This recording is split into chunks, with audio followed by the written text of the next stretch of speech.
mean, we've had conversations with Spade and Sandler and Tim Meadows and those guys. Yeah. And I think part of them is they're not thrilled about it because they're a little concerned about like, is this going to be a sob fest or is this a celebration of Chris? Mm-hmm.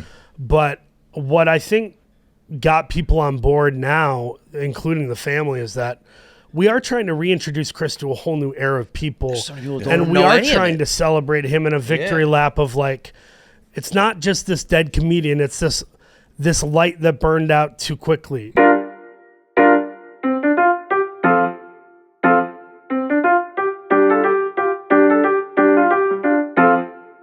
Jackpocket, America's #1 lottery app. Jackpocket. All you got to do is download Jackpocket on your phone. And I keep showing you how easy it is. Let's see where we're at, because we had 500 million Mega Millions and 200 million Powerball. Let's see. Powerball's up to 240. Mega Millions 579. So we keep on going. I want my dream. I love this shit. I am obsessed with when they change the lottery rules to make these mega lottery jackpots. I love it. It's just crazy to me. It's just like, boom, someone becomes a 100 millionaire. It's fucking nuts. My dream is to have dueling $1 billion jackpots. A Mega Million billions and a Powerball billion, and like they both hit the same night, and we have 2 billionaires like out of nowhere. They should have to change lists across the world because some jamoke bought a $2 ticket on Jackpocket. And right now you can get a ticket for free when you use promo code KFC. All you got to do, so let's do. As always, we're going to order. I'm going to go $2 quick pick, place order, confirm, done. Still haven't won. It's very easy to do it. Apparently it's hard to win. Yeah. And that's really the key, is not just playing the lottery, is winning the lottery. You got to keep going at it. I stink at that. I am top-notch, one of the worst lottery losers, one of the best lottery losers in the world. Over $540 million in prizes have been paid out to Jackpocket users. You could be one of them. Download, use promo code KFC, get your free ticket today. Could be for the Mega Millions, the Powerball, whatever you want. Jackpocket, America's /1 lottery app and the official partner of Barstool Sports. What's up? I didn't realize you said 11/11:30. We were just saying how much I fucked that up. I should have just picked one or the other. I just assumed 11:30, but That's. Are we recording right now? We are recording right now. That's actually the smart assumption. no, but Assuming 11:30, because I actually was gonna. I was gonna do this on Monday's show. I was gonna go. Hey, what time do we record the show? 11:30. There it is. Is it? Every night, it's either you or you are always text. No, Like, I never. Are we going 11:30 tomorrow? Like, we go 11:30 every day. 11:30? Every day. First of all, I never say that because I always secretly hope it's earlier, but now I actually don't hope it's earlier because like. Well, but here's what I do. Yeah, Like right now, 11:30 is when we have a guest. I don't like to record and then have like a gap where we do nothing. Yeah, you know what I mean? So, but yeah, we should probably just. But like, it's not even like we're like it's just what we do. It's like we do it 11:30 every single time. I need confirmation. Like it's like getting a text on like Sunday, like, hey, we're gonna record it all tomorrow. Like, yeah, we record on Mondays and Wednesdays. And I don't know. There's more. Yeah. I was surprised to get the text from you last night because I don't think you've ever done it before. But it is this fucking place, man. This operation, dude. It's always so funny. I'm always like 9 or 10 o'clock before a recording day. I'm always like, we're about to get a text. 11:30 tomorrow? Yeah, that's what time we do the show every fucking week. How about Jackie's response last night? Yeah. What did you say? I didn't even see. Si, senor. Oh yeah. That was crazy. That was crazy. I was like, that was weird. Why is it? Yeah. I was on my couch like trying to figure out how you said it, and I was laughing to myself while I just kept going, si, senor. Or that's the cartoonish version, or si, senor. Yeah. Like something like a gruff, like Spanish man would say. That was how I said it. Oh man. Understand what it is. I don't think that you can. I think you got to pull. It doesn't really. I think that one snaps. It's like it feels like it's magnetic. You're like fucking, Chris Farley at the meeting, just like breaking things. It's like a pull snap thingy. No? No, it's like a twist. I honestly don't know what it. I don't got it. No, you don't. To be fair, also though, you are always like off to Italy or Feits. Yeah, right. Kind of like, you got out of order. Yeah. I feel like But I'm we always do it wondering. 11:30 every time. Yeah, no, we all do other things, but we do this at 11:30. no, okay, but next time I bet you anything next recording, you're gonna be like, wait, can we do it earlier? Yeah. Can we Well, do it at 10? sometimes And then No, he no, works. that's a fair text. Yeah. If it's like, hey, can we do 10 tomorrow? But of course, that's a different time than we usually do. We usually do 11:30. Okay. All right. Well, it's another edition of KFC Radio at 11:30 on a Monday morning. Surviving Barstool kicked off last night. A couple things. First of all, I don't know about you. I've been getting asked a lot why we were not on it, and we were just not invited.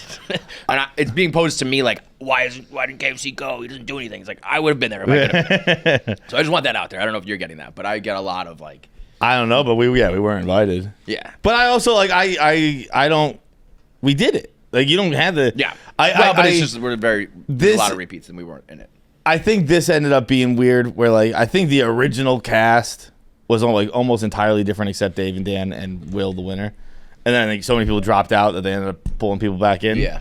We weren't. I would have been there. We're not there. I saw a clip. This is back when I think they were talking about cast members. I saw a clip of Dave on a name show, and they were like, "How are you picking people or whatever?" And he was like, "We want new people or we want crazy people." And he specifically said, he was like, "John and Kevin just aren't crazy." And I was like, "That's worth $250K." 125. Dave thinks I'm sane and reasonable. Perfect. That's a good point. That's a good point. But I don't know. I've somehow got like this after the Chicago Combine where all of a sudden people are like, you don't do anything anymore. You don't say yes to anything. It's like, I've done every fucking thing at Barstool Sports. 15 things that I fucking hated. I did all the fucking time. So somehow it became this, why aren't you there? You should be there. And you don't do anything. I'm like, I would have been. It would have been fun. I wouldn't have won, but like it would have been fun. Part of it also, I mean, I coming out of that, I was like, I never want to do that again. So I'm okay with, know what I mean? And just from what I think we know we're going to see.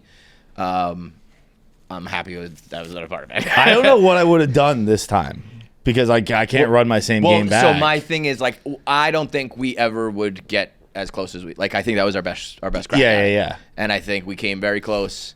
And that it's like, what do you want to go do it again for if you know it's going to be lesser than every other time you ever do it? Right. You know what I mean? Maybe like down the road if it happens again and like there's been years in between. But it's like we were right there to the final. And then if you were like 18th this time, I'd be like, that sucked. Well, that's funny. Watching the last nights, I saw Caleb. I was like, there's a world in which like the way I played Survivor the first time, there's a world in which that happened to me. Yeah, where you just got the boot, right? I was just like, I wasn't as like, I don't think as like my goal was don't fucking do anything. Yeah. Caleb was like laughing actively about like I don't care about this. I was like, just be quiet. Caleb is also hard to read, so I think like everyone was like you're just like, yeah, I'll do whatever you say. Yeah. Caleb's like, maybe I'll do what you say. I don't really know. Like nobody really knows what he's doing. Yeah, my strategy was be useful. Caleb's was be a cog in the wheel. He was like actively like everything he did. I was like, why would you do that? I mean, he was like his like Sunday Conversation in a reality show. There were so many really funny. It's actually funny because I obviously don't watch a lot of reality TV, and when it started, I was like, this fucking sucks. Like, it was like 15 minutes of introductions. And obviously that's boring to me because I fucking know everybody. But there's a million people watching who have never seen anyone, so you have to do those introductions. But I was like, oh my God, get to the fuck. Like, I was just home alone like, this is nuts. And then I started to understand storytelling and all that stuff. And then once it really got going, I was like, "Oh, this is fucking really good." They're great, man. And there were like a lot of clips that made me laugh out loud. But one of them was Caleb talking about his alliances because he was just like, I got an alliance with White Sox Dave and Arian, and I got an alliance with Rhea, and I got an alliance with. He's like counting off his lines. Like, I think Dave's the only person I don't have an alliance with. They were. It was so. Well, when you have an alliance with everybody, you have an alliance with nobody, really, right? Like, honestly, a really interesting. It's not interesting, but it is interesting.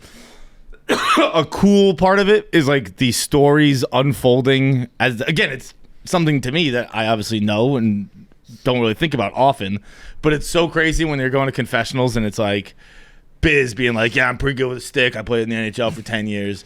And then it cuts to fucking Jerry. And then I would have liked it less if it was fast cuts. This all was over the hour and a half.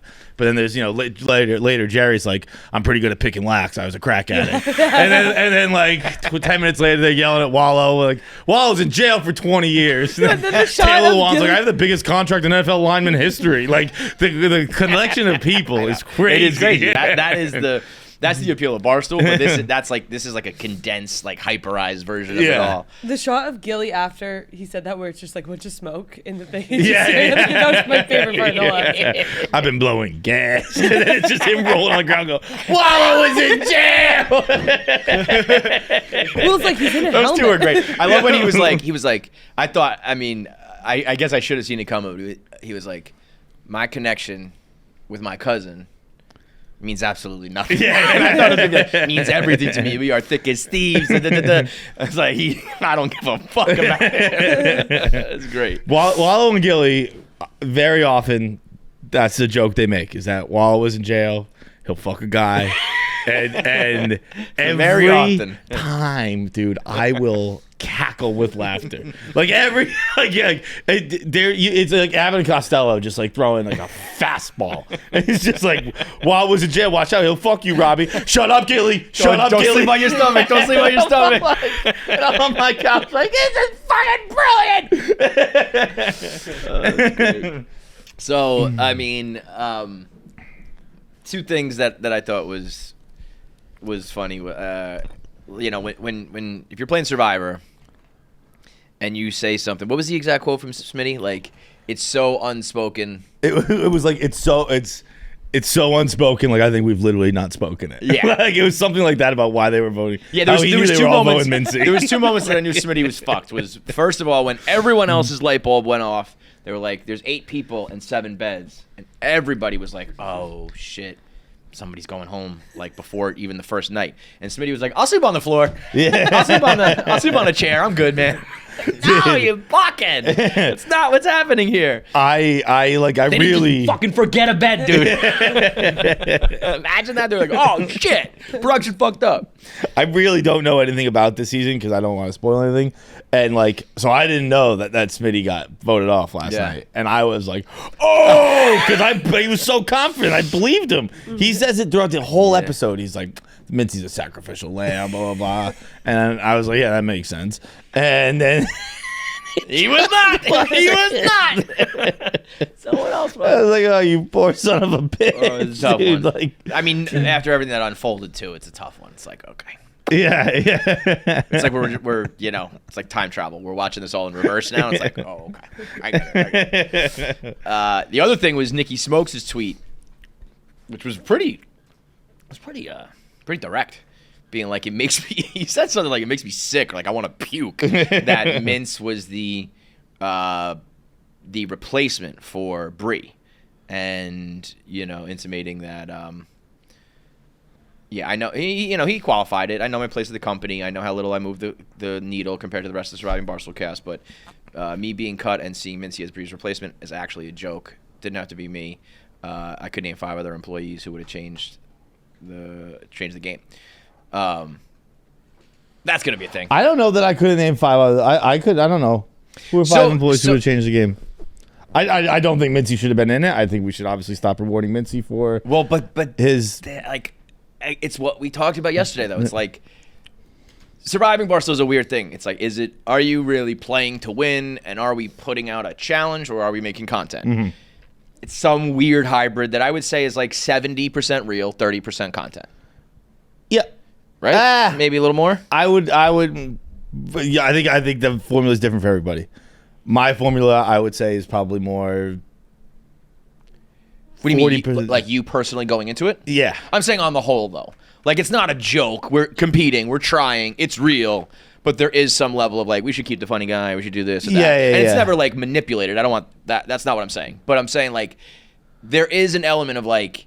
I don't know. I don't think when we were playing, I don't think I ever didn't vote someone or vote someone content-based. That was real. That was 100% real the whole time. Correct. But I can also see the, like, logic or thought behind, like, is this guy a better competitor?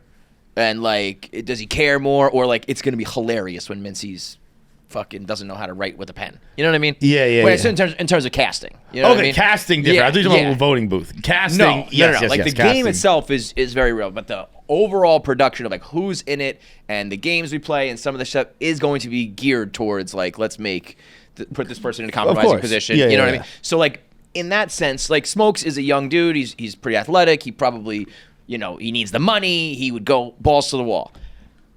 You just don't look as funny as Mincy crammed into a size small T-shirt. And that's not fair. That's not fair. But it's like, them's the breaks. It's like, it's almost like comedy in general, too. It's like, I don't know, like, it's funny he looks funny. Yeah, he sounds funny. He has a funny voice, and everything about him is funny.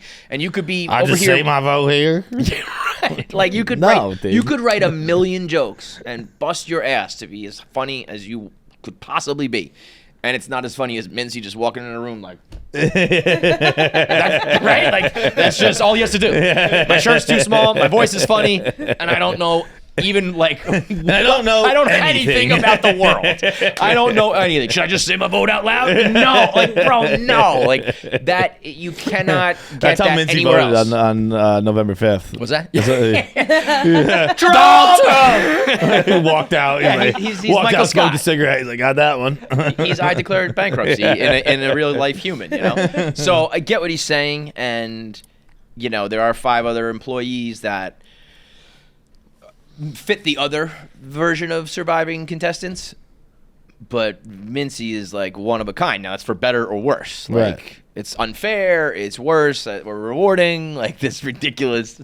We did that last episode, but I totally get it. You know what I mean? Like if you said to Dave, like, do you want for almost any content that's like, do you want like a normal like straight guy who like smokes is funny, but he's just like I gamble and I all that shit versus like this caricature of a human. I think it's gonna be the cartoon character every fucking time. Yeah. So it sucks for the people who are probably like right if you're on the list right beneath Mincy where you would have gotten the nod. I get it. It sucks, but it's also like, bro, that's gonna happen every time. I don't know. You got to figure out a way around it because Mincy ain't going anywhere apparently. I don't know. But I also like, again, while I agree with Smokes' overall point, like we should stop rewarding ineptitude. I don't know 5 other people who would like change the game. Yeah.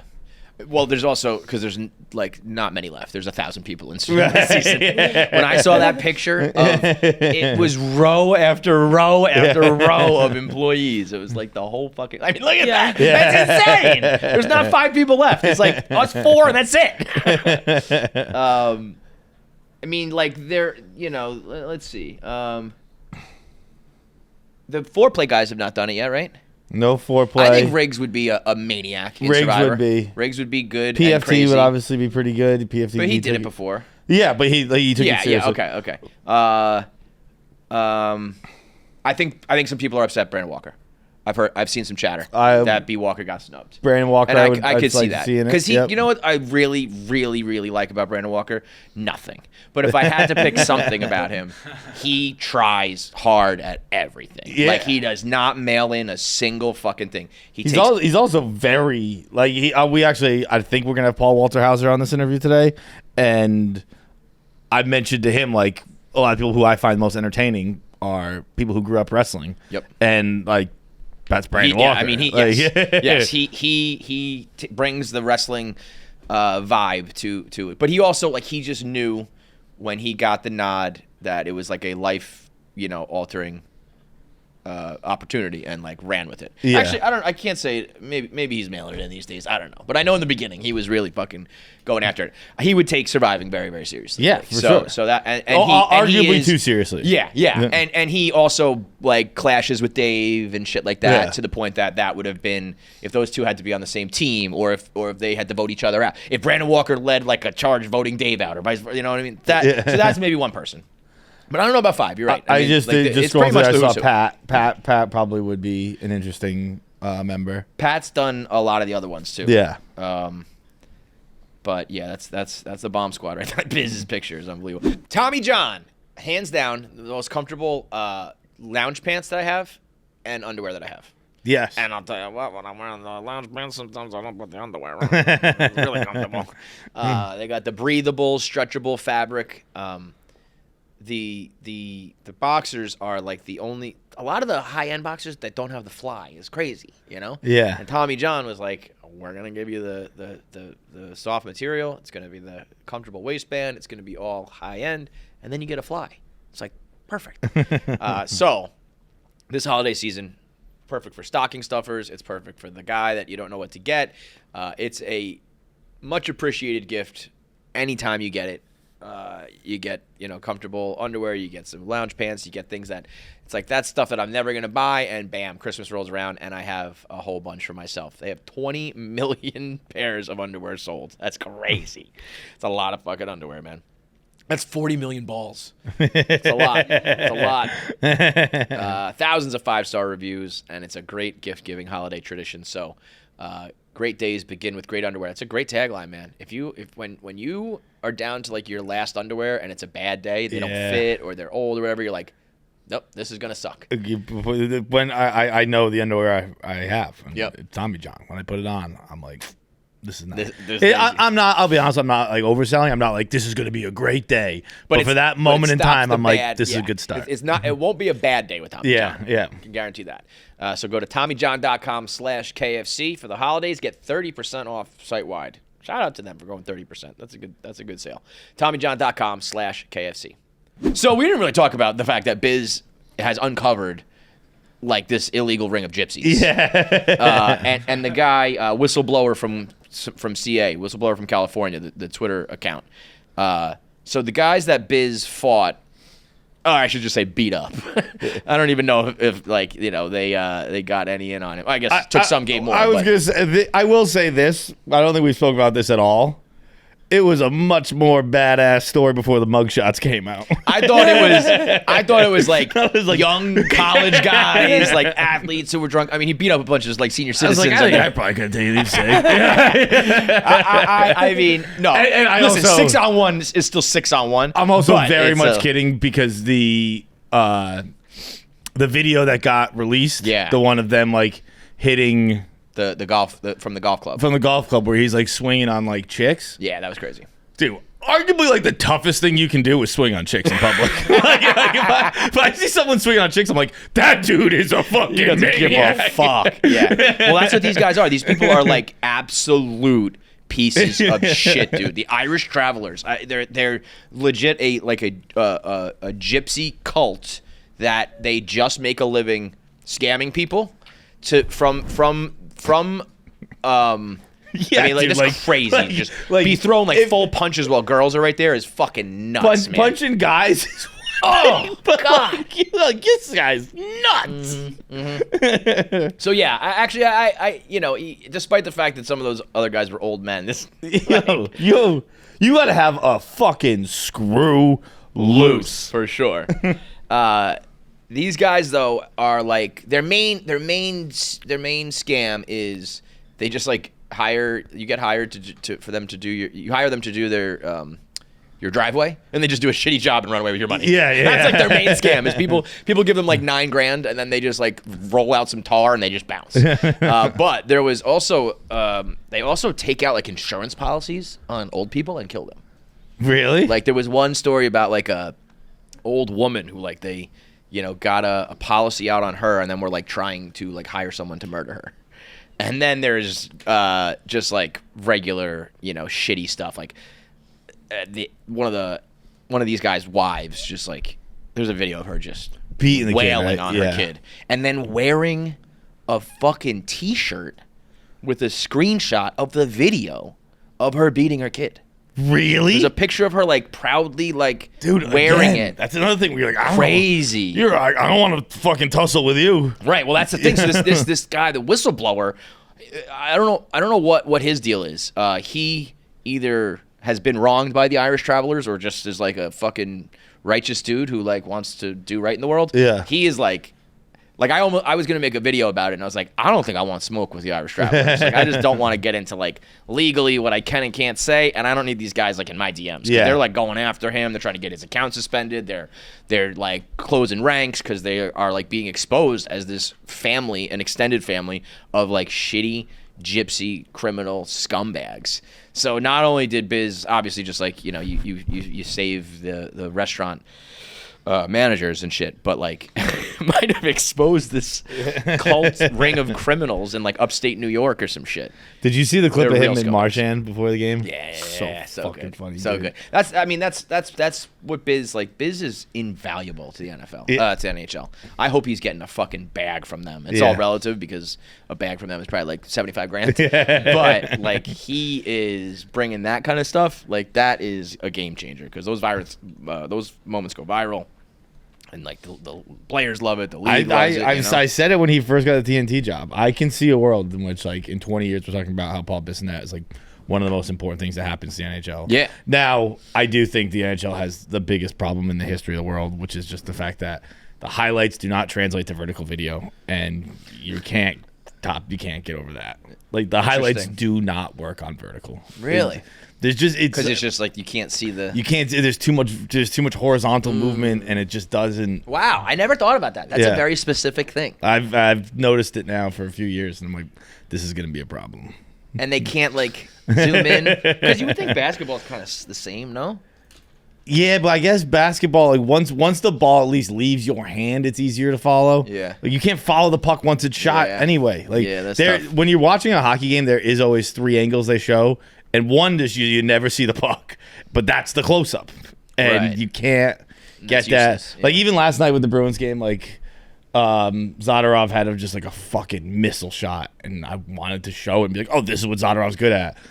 Can't do it. You can't see it. It's not. Yeah. It's gonna be a problem. It's gonna be a problem. I don't know. We'll see if Biz can overcome that one. He can take on the gypsies. Maybe he can take on vertical videos too. We'll see. So, what else? I mean, I guess we'll do keep it with Barstool and then do the rest of this shit. Yeah, the one thing from Surviving, Dave at the end. It sounds so funny, but also like because I think I align 100% with Dave on this. I'm like, there is something to it. When he thought he might be going home, so he's looking for an idol, and he's like kind of looking, and he's kind of just like moving stuff, and he's like, I'm just not a looker. I'm not a looker. I'm not good at looking. I wasn't born to look. And like, it is such a thing where it's just like, well, just look, and then you're a good looker. And like, no, it's not. I can't. Dude, can't. there's do it. also Francis said he was a good looker, and then he found 2. Yeah. So it's like, maybe like there are good lookers. I and think not good no. lookers. Well, there is. Yeah. No, I think there's good lookers and bad lookers. Yeah. For sure. I think, looked for literally 0 seconds on our season. I didn't. But also, there's something look at like anything there's also like a physical. Like, there's a reason why you can open up the fridge and be like, we don't have any fucking milk. And then, like, your mom will be like, it's right there. Yeah, you know what I mean? right. Like, I used to call it, like, refrigerator vision. Because it's right in front of my face. It happens to me all the time with just everything. Whereas I can't find my wallet. I really think my brain, like, puts a different fucking picture in front of my face. You know what I mean? It's like, I swear to God I looked there and it wasn't fucking there. So I think there's something to be said for that. But I mean, yeah, if you say you're a good looker and then you go find 2, you're a fucking great good looker. looker. You're a great looker. Also, Rico, if you're gonna do the fake idols, you have to actually put an idol so that they think that they have an idol. A clue that leads to nothing means absolutely nothing. And it just makes people suspicious about you. But then he goes, I just want to be an agent of chaos. I cannot stop watching him blink now.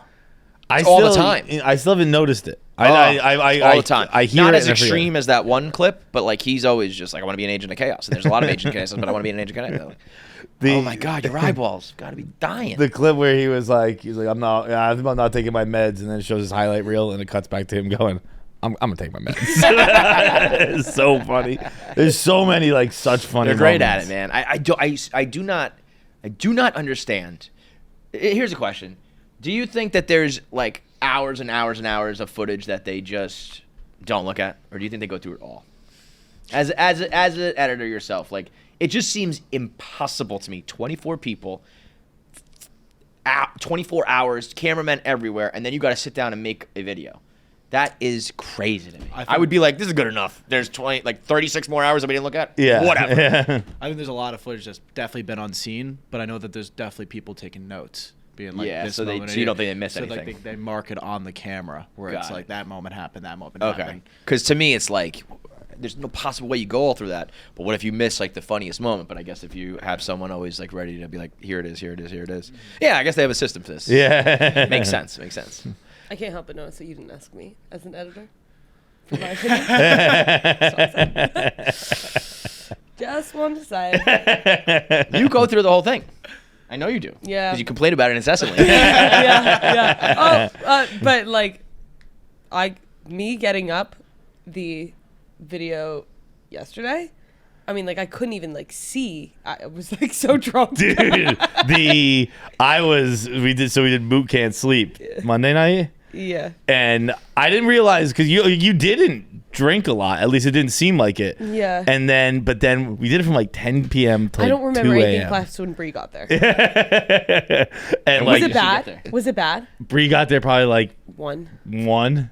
No, it wasn't bad. All I noticed was your laugh. Oh, yeah. The dragon laugh thing? Remember when I did this last time and I turned it off because we recorded 11:30?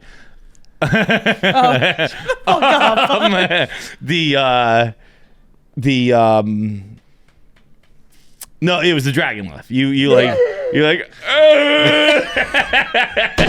Yeah, it's a little cuter than that. no, I think that's pretty spot on.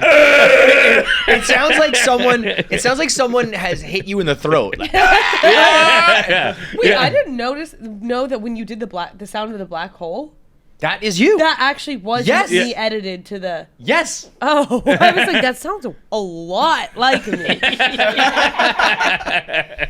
So much more sense. Yeah, it was like it said NASA has figured out what the inside of a black hole might sound like, and I pressed play, and it was just kind of like almost like a sonogram. I was like, wah, wah, wah, wah, wah, wah, wah, wah. I was like, that's not good enough. And then I just put it in there.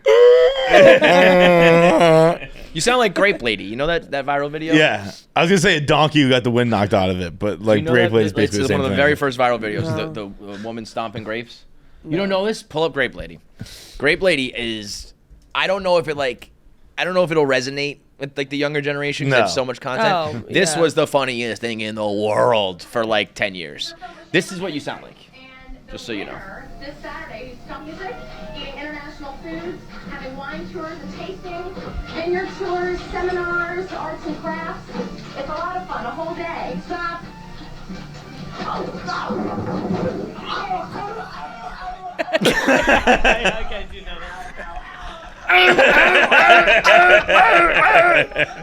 That's you laughing. That's your laugh. That's your cute laugh. But when we left, I left at 2, and Jackie was like, "I gotta go edit the podcast now." And I was like, I had heard that laughter for a little bit, and I was like, "That podcast's not getting up in the morning." Hope we didn't say anything in that one that needed to be edited. But I woke up next morning and it was already up, so you fucking crushed that, Gangster. That Mook stream is a problem, man. dude. That's dangerous. It was very, very fun. It was so fun, yeah. Speaking Late of night Mook, I live don't is know. dangeroso, though. Mook, we're doing shows together in Austin, December 14th. Get tickets. We just announced it today. Like, it's in 2 weeks. But go with Nick Tarani, Chris Bader, me, Mook are going to do some shows. It'll be fun. Look at the boy down in fucking Austin, Texas, doing comedy. Whoa. Holy shit. Whoa. Rogan next up. Oh my God. Call me Joe. I legit think Feitelberg would turn down Joe Rogan. I think he would say no. And he'd be like, why? I'd be like, what do you want to I talk don't about? want to. What Yeah, are we're you- going to talk for 3 Are hours you right going now. to fucking simulation me? Simulation, man. But yeah, Mook Can't Sleep Mook's was a one of my lot new of fun. favorite So, Probably. dude, He went. Peyton bullying Peyton, him oh my was. Dude, Ruthless. Peyton has. I mean, she's put that kid in his back pocket for like years now. Yo, she was like, "Shut up, bitch! This is my show." like to the point where Mook was like, That was the nicest thing she Yo, said. I think Brianna was like, she just does it because you have a crush. And she's like, no, I want to be very clear. She's like, I think he's a weak man. It's great. She said he has a ginger box. Yeah. Like, we were like, oh, you think he's a vagina? Like, Box. Yo. Yeah, she scares me. She's one not to fuck with. She's getting on the wrong side of Peyton. When did that start? Why did that start? because of the takedown. Why did you take him down? No, the takedown was second. that the coffee was first. The coffee, yeah. Remember we talked about it on the show? was walking to- He was walking. They'd never met. He was walking in with a coffee. Oh, and, and then she kept saying a gay little coffee with whipped cream and a straw. And then she's like, and they was walking by each other the street, and she laughed out loud at him. Did she know who he was at that point? Yeah, she knew he worked. She's like, she's like, what the fuck was that? She's like, you're just a weak little man. The takedown was unbelievable. The takedown was nuts. It was like a wrestling fucking clothesline, like jump on him. That was unbelievable. And then to round out the rest of the Barstool universe, Rone's having twins. Twin boys. And I've known about it for months and kept it a secret. I've known about it for 2 weeks and kept it a secret. But Rone didn't even tell me. Rone doesn't even know I knew. How'd you know? Because I'm old. We were out at Omakase like she wasn't drinking 2 months ago. No, I wasn't. She wasn't even there. But they had gotten back from Japan recently, and Rone was like, I don't know why I didn't get omakase in Japan. I was like, you didn't get omakase in Japan? What the fuck's wrong with you? Well, I don't know what omakase is. Like it's like sushi, like you sit at a bar and it's like one at a time kind of deal. And he's like, yeah, Allison wasn't eating shellfish at the time. And I went, Ding, pregnant. ding, ding, ding, Yep, I didn't make a big deal of it. We just kept it moving, but I was like, pregnant. It's kind of like a woman's sense of like figuring out. Yeah, I'm surprised you would. I did this with a few of my friends when Shay was first coming along, and like none of like the moron friends I had noticed that Kayla wasn't drinking. And we were drinkers. I was like, how the fuck did none of you notice this? Like, every single, you want to drink? No. I was like, that right there should have been like, she's pregnant. I'm used to that, though. Like, honestly, I think drinking I wouldn't catch. Because I'd be like, fucking chicks can't drink. But I was like, a woman didn't eat sushi? She must be pregnant. Twins is crazy, man. Yeah. Twins is... The good thing is when you have twins first, it's like you know nothing else. It's right. You go from 0 to kids, whether it's 1 kid or 2 kids. You go from no kids to kids. If you have a kid, if you're 1 and then you have twins, I would probably put a bullet. There is no way you can like be like, I'm gonna have to do that again, but twice as hard. That's like, hey, you got to go back to war, except like this time, just double the enemies and like less the guns. It's like, this is impossible. That was World War II. Like, you got to go back to war. Only this time it's Hitler. Yes, having twins is like World War II. Like the World War I vets going like, we gotta go do it again. What did we do the first one for? That is crazy. Like, you got way worse, dude. Bro, imagine calling it the war to end all wars, and then like 17 years later, like we didn't even last fucking at all. We had another one right away. In the grand scheme of things, right a fucking away.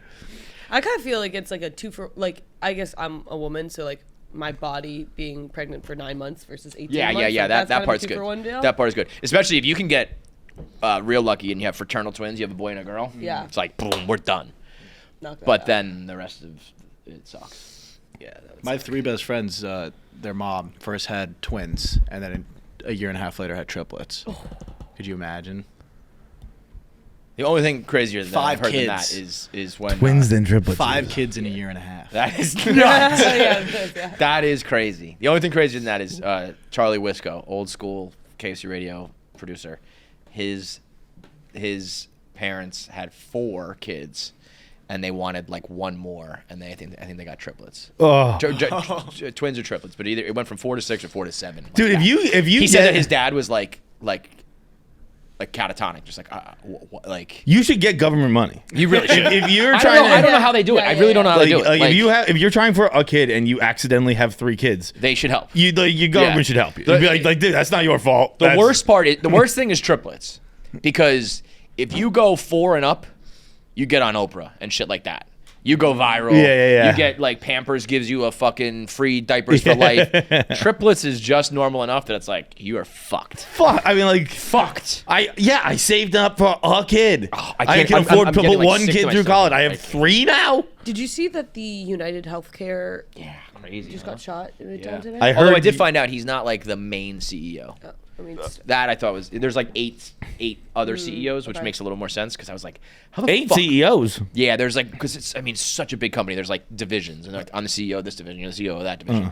Like the main guy, I don't think is walking like anywhere ever, because it's a $500 billion company. It's just wanna half say- $1 trillion. So I thought like he was like and I should have known 50 years old is pretty young for any of this, but I thought that it was like the head of United Healthcare just got fucking blanked. Now, I mean, it's still a very big deal. Like, I don't want to take anything away from it, but it's not the head of the head of the head.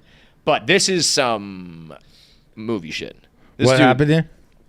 So he was going into the hotel at 6:45 in the morning. He got there early to prepare for his presentation to the annual investors.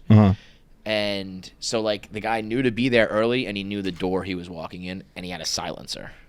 Damn. So that's like somebody. I know the other 2. I don't know for sure about the silencer, but I did see. That's the big one. Yeah. But I don't know. I think like knowing where these guys are at like if he got there early, and I'm sure he was just like going through. I don't think he was like walking through the front door, and some guy's just like pow. But it sounds like to me that's I don't know if I'm literally watching the day of the Jackal, which is like about assassins. Yeah. So maybe a little bit dramatic right now, but that feels like somebody being like, he's gonna be here at this time, like go do it, whether it's an inside job or whatever. But he just fucking boom boom boom and then hopped on a bike, gone. They don't have him. They were like the only thing they had was that he had a cream jacket and a gray backpack, and that was like it. He had a mask on otherwise. It's like, fucking see you later. Aura frames are the perfect holiday gift for grandparents, for regular parents, for anybody that is decorating, wants to put pictures up on their wall.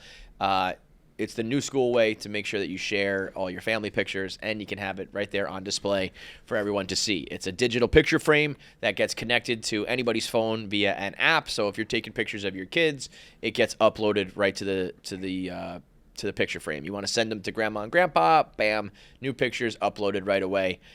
It's a sleek looking frame, so it looks classy, and then rather than just having a regular picture in there, you got the digital screen, so you can upload unlimited photos and videos. So you can have a little video on loop, you can have a slideshow, so that you stay in contact and in touch, and still see your family and your loved ones all through the holidays. You can pre-order a frame online and have it come with pictures already uploaded to it, so you can give it to your mom, your dad, grandparents, whoever, and it already has all the pictures of the kids and everything, the dogs, whatever, already loaded on it, so that way you're not giving just an empty frame to somebody. Download the Aura app, and it's ready to use right out of the box. So it's the perfect gift, and you can get it at auraframes.com, and you'll get $35 off their best-selling frame, which is the Carver matte frame. So that's Aura Frames, AURA frames.com. Promo code KFC, get $35 off the best-selling frame today. This is exclusive to our podcast, so use that promo code KFC.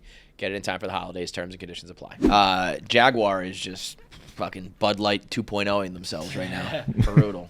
Why? See you fucking later. This company is cooked, dude. They did that. First of all, when has Jaguar not been cooked? Like, I don't know. Yeah, that's probably true. But I think my neighbor when I was a kid had a Jaguar. That's about it. Yeah. They did this weird commercial thing that everybody got all upset about, and then Why do people get mad about it? What's because I it's still woke. haven't seen it. It's woke, John. But why is it woke? It's very androgynous and non-binary and all that shit. And then the brand strategist, the head of the brand strategy, got up there at their keynote, and that was like any commercial to me. All he talked about was gender inclusive bathroom and shit like that. Like, I was just like, what does this have to do with fucking sports cars, man? Like, I don't know. It seemed like the whether it's right or wrong, or you think it's like, you know, good for like the right thing to do and good for the people and all that shit. It's like, this is gonna go badly. Yeah, like, we like, saw what happens when, you know. Bud Light, I think, is a little different than Jaguar. Like, I don't think a bunch of people being like, I'm not buying a fucking Jaguar But I kinda because of think- this. It's like, all right, Can't dude. afford it. Well, but yeah, that's what I mean though. It's kind of like Bud Light was already like, you know, Bud Light's kind of just like a low level beer. You know what I mean? Yeah. I feel like that does not appeal to, like, I don't think, the rich men of the world. I just Who are don't know gonna what a buy Jaguars, you know? If you're trying to get people, if you're a sports car brand, I don't think, you know. I think most people That's who your have a target. Jaguar have no idea about any of this. That's probably true. Like, Too. Yeah. like, people who drive Jaguars probably aren't heavy Twitter users. Yeah. like, dude, you're fucking driving a Jag? They had that bald chick in a commercial. Like, what, dude? You never know though, because I mean everything's so politicized now. It's like that. Remember that? There's that video of that dickhead who bought the Taylor Swift guitar at the auction. And Yeah, just went yeah, there yeah. and broke it. It's like, bro, what do you even fucking know about Taylor Swift? Like, what is going on here? How is your rap? Is Taylor your number one? Taylor number one. Taylor was Mark my number Robert's number one song. Nice. That Gonna Be Me was my number one song. I think there's a chance I am the number one listener to OMG on the planet Earth. I think there's a real chance. I was in the top 0.0005%. 0.005? I don't think it gets lower. I guess there's 1.001, but OMG. the Mets song. Got it. And I was really thinking about it, like, I don't think even like the clubhouse listened to it as much as I listened to it. Between how much I liked it, how much I was watching the Mets, and then how much my kids liked it, because my kids basically dictate my Spotify Wrapped at this point. I was like, there might be a chance I'm in number one on the planet Earth. You got to assume that it comes from the Mets fan base or the Mets themselves, right? So it's already a pretty small pool. Yeah. Like, and I'm in that. I'm heavy in that. There's a real chance I'm the number one person on the planet Earth.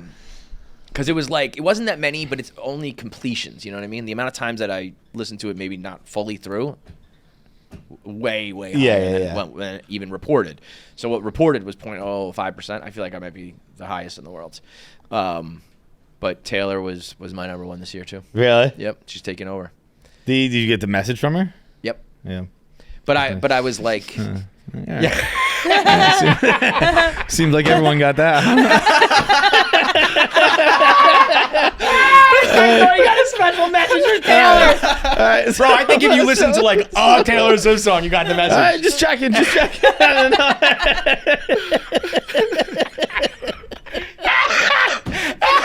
I was watching that. I was like, all right, this is probably went to a lot of people, but Oh man, maybe. I think I was in like the top 34% of listeners, and I got that, bro. See that I was top 3% this Yeah. year, which is back. I'm usually Bro, top 34 is two. getting the message. All right, I was thinking maybe that's a little bullshit if we're Now being wait, honest. was it? I mean, she was in her little like Yeah. Same video. It's like maybe you got a special one. I don't know. Yeah.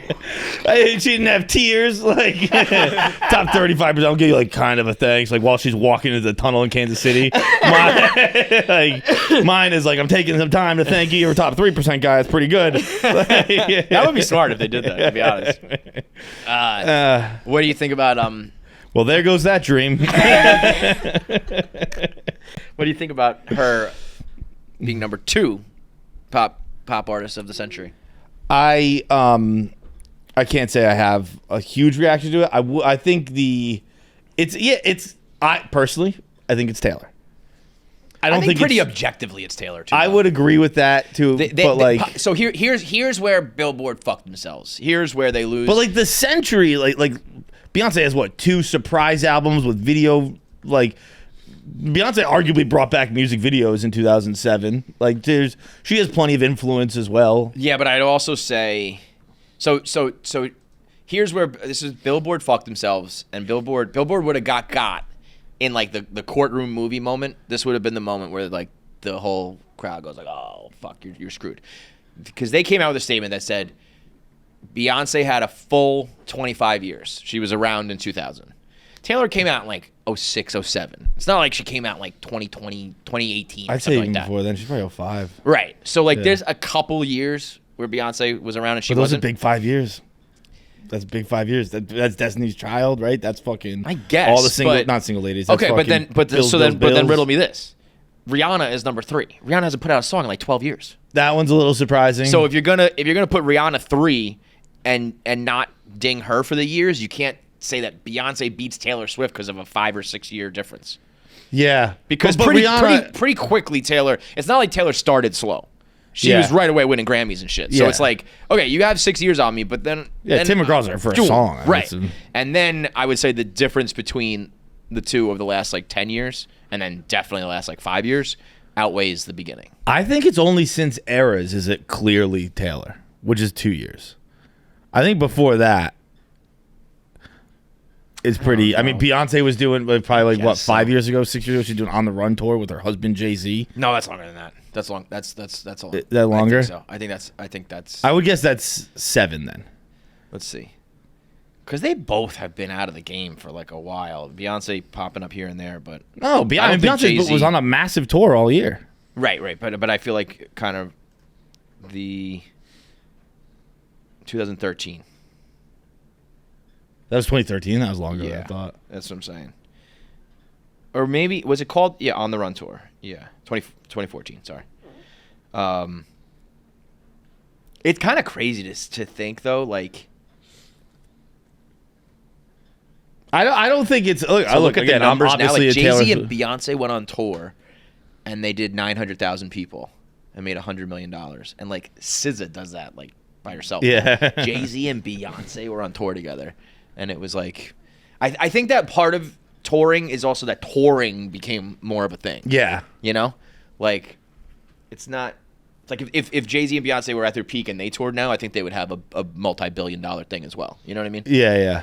Because I it just didn't feels like see. it's. I haven't seen like a ton about this, but I saw one of Keegs' tweets that I agree with the sentiment. I personally think Taylor is one, but Keegs was like they're pitting the two biggest fan bases against each other. Of course. But either way, you're going to be pitting them. They're but 1 and 2. So I think Taylor being 2. They announced Taylor was 2 a week ago, and they got a week of outrage. I think if Beyonce was 2 and everyone knew Taylor Swift was 1, it would be more accepted than the other way around. And I think they did that to get the outrage going. that's fair. Because That's fair. I think as big as Beyonce is, it's like the beehive. Taylor is like everywhere, yeah, everything. yeah. But I think it's also like. I think that Bomani Jones, when he's like, "There's two Americas." Yes, like so- we think so Taylor Swift's massive. I was gonna say that. Black yeah. community. Black probably people the are same. like. I mean, some of the comments are like, Taylor Swift is not talented, and like she's not that big. And I'm like, it's like we can't even talk about this. Yeah. You know what I mean? We view it so differently. Like I was so underwhelmed by like the last half of Beyonce's career. Like I loved her, not loved her. I loved Cowboy Carter. I Yeah, really wasn't- liked Cowboy. and that's not my type of music. I think people who like that did think that was a good album. Yeah. But like to me, it's like not even close, and they would say the same thing, totally flipped, you know. So it's like that's I mean, and then Billboard is sitting there like we're gonna get all of our clicks, Yeah. because that is the perfect storm for them to do that, you know. But it's But there's also like she is bigger. Taylor is bigger right now. I don't. So to put her second right now is going to stir up more controversy because right now she's the bigger artist. I agree with that, but I also think people always just like claiming things happen for clicks. I think is kind of lazy. Like, how often here is there a list where like 2 and 1, like it's factored in, like what's going to get me the most clicks? Like, people try and make their best list possible. I don't know, man. You try and get clicks with your headline. You try and get clicks with stuff like that. Like Maybe people but, like, here we're do things for we're attention. pretty. I don't know. I feel like most people are more, like manipulative or like, like they do it for clicks. Here, No. but Not like here. I don't think we're the only media, like the only good media company in the world. No, you're probably right. I think but- people are like, I want to put together my best list. I think Well, Beyonce's the running one. joke on social media is Jay-Z's check cleared for this one. Like Polymarket and all these things that were like predicting it. It was Yeah. like Taylor Swift was number one, and then all of a sudden, phew, everyone's like, "Oh, Jay-Z's check cleared," like, which is just a funny thought. But I mean, I also think like Drake has a claim as well. Yeah. Like I was surprised. I mean, Rihanna being above Drake, I think is crazy. I'm sorry. And if you're really going to talk about like if numbers wise, it's Eminem, I would think. Bad Bunny's recent, but I mean Eminem sold like hundreds of like 100 million albums. Yeah, like I think so. It depends on if your you're going criteria, up the, you know, the decade or the century, whatever it is. Like, yeah, I think Eminem has a real argument to be like considering he also number 3. just put out an album now that like there have been plenty of bad albums, but they all sell like millions of records. Yeah. It's fucking insane. So yeah, you know, there's a lot of different. That's, you know, lists are lists, man. That's what these fucking probably BTS should be number 1, right? I don't know, like they probably have like 1 billion fans. So it's also like it's the whole idea of lists is clickbait in and of itself. So like people I know who work in media are trying to make their best fucking list possible. But I think that's the norm. I think notoriously here, like all of our maps and stuff, everything, it's like 4 clicks. Our maps? Yes, that's true. Yeah. But that's like a running joke with us. Like when we come up with like map of the best, or like every state's most.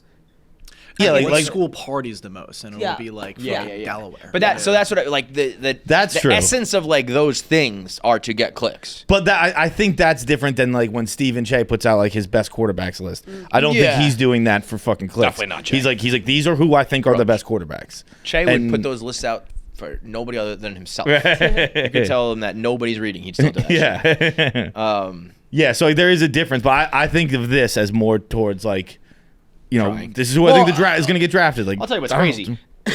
I get it that I think it's because we're at like a quarter mark, but like we're 25 years into the century. Yeah, that's a weird time to do the best of the century. Like, but Taylor and Beyonce could get blown out of the water by someone in 40 years from now. Like, I don't know. Yeah, you know what I mean, it's a very strange. I think it makes sense. Like, the best of the century till today. Yeah. I think it's a 25-year thing. But it's like but why 2000? You know, I don't know. It's like it's just an arbitrary. I don't think it's arbitrary though. Like 25 years from 2000 to now. That doesn't sound arbitrary. Yeah, it's a round number, but it's there's just so much left in the century. Yeah. You know. So you could say like the best artists the last 25 years. Yeah, that's probably that's semantics, but I think that's probably a better way to put it than because this list will not be the list. Yeah. For century, so. But yeah, everyone went wild on that one. Are you guys cool if I like just sit some conversations out? Like, does it make you uncomfortable? No, I forget you're there. Okay. Yeah, I'm just like, let this girl in. No, you can sit out whatever the fuck you want. I'm not informed enough. Well, let's talk about just like add in like stuff that I'm like. Let's talk about Sabrina Carpenter and Barry Key. Oh, I don't know that much about that. But also, no one knows much about them. No, but actually, the second that she came out with the song, like, please don't embarrass me, I was like, shit's obviously going on behind the scenes because you've been dating for like 2 months and you already have like gripes against him. Like, if he's already acting up and like pissing you off in the first 2 months, don't date him. And then you got the Libby Dunn angle and everything. And then you have the Libby. Yeah, you don't know anything. Refresh me up. Is that a TikTok thing or is that real? What's that? Is that like a TikTok thing or is that real? I mean, so the girl that Barry Keogan cheated or allegedly cheated on with is a Libby Dunn like lookalike, Brecky Hill. Yeah. She looks a lot like Libby Dunn and like does shit on purpose to like be like Libby Dunn, I guess. Wears the same shit and acts the same way, which is kind of fucking weird. Yeah. So then Libby this person Dunn, looks like Libby Dunn? I don't know what Libby Dunn looks like. So then Libby Dunn posted a video being like dancing and the caption just said when the whole world like sees her for what she really is. So it's a whole TikTok, fest. Yeah. I think it's weird that they made an announcement. Like, did anyone really know? Like, they did the video together, but like, was people like, was it a big deal that Barry Keogan and Sabrina Carpenter were dating? Sabrina's kind of in that Taylor world now. Really? Yeah. Yeah. They like it's kind of like her Barry versus Chapel Rone, and like she's kind of been embraced by the Swifties. Barry Keogan is the new hot shit. I think people were shipping them, as they say. There's not much. That picture of him, I'm like, that guy sucks. That guy sucks. Other pictures fine. That right there, I'm like, this dude blows. He's a very bad dresser. He's a really bad dresser. For a guy who I would think would be good. Yeah. Like if you told me that, I'd be like, oh, he's probably stylish. He probably like. Dude, is no, into because that Europeans get like and he's Irish. The Irish people don't really fall into the European pot, despite the fact that they're European. But like, you're like, oh, Europeans dress well. Irish and Brits, No, they don't fall in that. There's yes, you can certainly dress really well, and then there's just like the dirtbag, like white trash, Irish and British. Oh, it's tough. Mm-hmm. It is tough. Yeah, no, that I would never be like, oh, he dresses so European if he's Irish or British. Yeah. Those are different things. I also knew it was doomed because the power dynamic of like she can date anybody in Hollywood, but he can really only date her because there's probably not anybody else shorter. Oh, is he tiny? Oh yeah, He's they're ti- really like think tiny. like She's like she's oh wow, so he must tall, be he like 5'3". barely- So like She's like 5'0". I don't know if there's anybody else in Hollywood. Oh wow. So then I was like, that must be a power dynamic, just being like, yeah, go fucking find someone else, Barry. Oh, that is. Oh my God. How tall is a Lordy? A Lordy's big Lordy's though. like yeah. 6'6". To be He fair. must have been pissed when he found out he was doing a movie. Bro, with that, her. Yeah. that looks like a father and son. That looks like a big brother, little brother. That's crazy. That looks like a Dave that hit like the Yeah. You know what's crazy? Remember when it was probably like 6 months ago, I was like, it's weird how all the A-list stars are still our stars, like Taylor Swift and stuff like that. And since then, It's flipped. there's been a million new A-list stars who are like at the time you guys threw out like Olivia Rodrigo. I was like, oh yeah, that's a good one. She is a young star. And then it was Rone popped up, Sabrina Carpenter popped up, Lordy popped up, fucking Butler. Huh? Butler. He was kind of Butler, Chalamet was there. There were like, there's one or two more artists who I can't think of right now. I'm like, oh, okay, that it just Charlie happens, huh? Charlie XCX. Charlie X, yeah, it was like, I guess it makes sense. Like you wait until the stars age into their 30s because like Ariana Grande's now in her 30s, then and then you bring in the new crop. Yep. Well, there was that. I think it was Variety or maybe Esquire had like a New Hollywood. the New Hollywood, and they had. But those are all mean, TikTokers. I didn't know a single fucking person on there. It's like the new A-list. Yeah, I mean that's part of getting old is that like when you, like if I was not doing this job, I am doing this job and I'm still pretty behind. Like, Yeah. If like my regular friends, if I said Chapel Rone to them, they'd be like, Oh, what the no. fuck is Yeah, yes, absolutely, No. 100%. Then that happens in the 100%. next 2 years then. Because like, I mean, everyone knows Chapel Rone. I do not think that's true. Really? Yeah. They know the song then.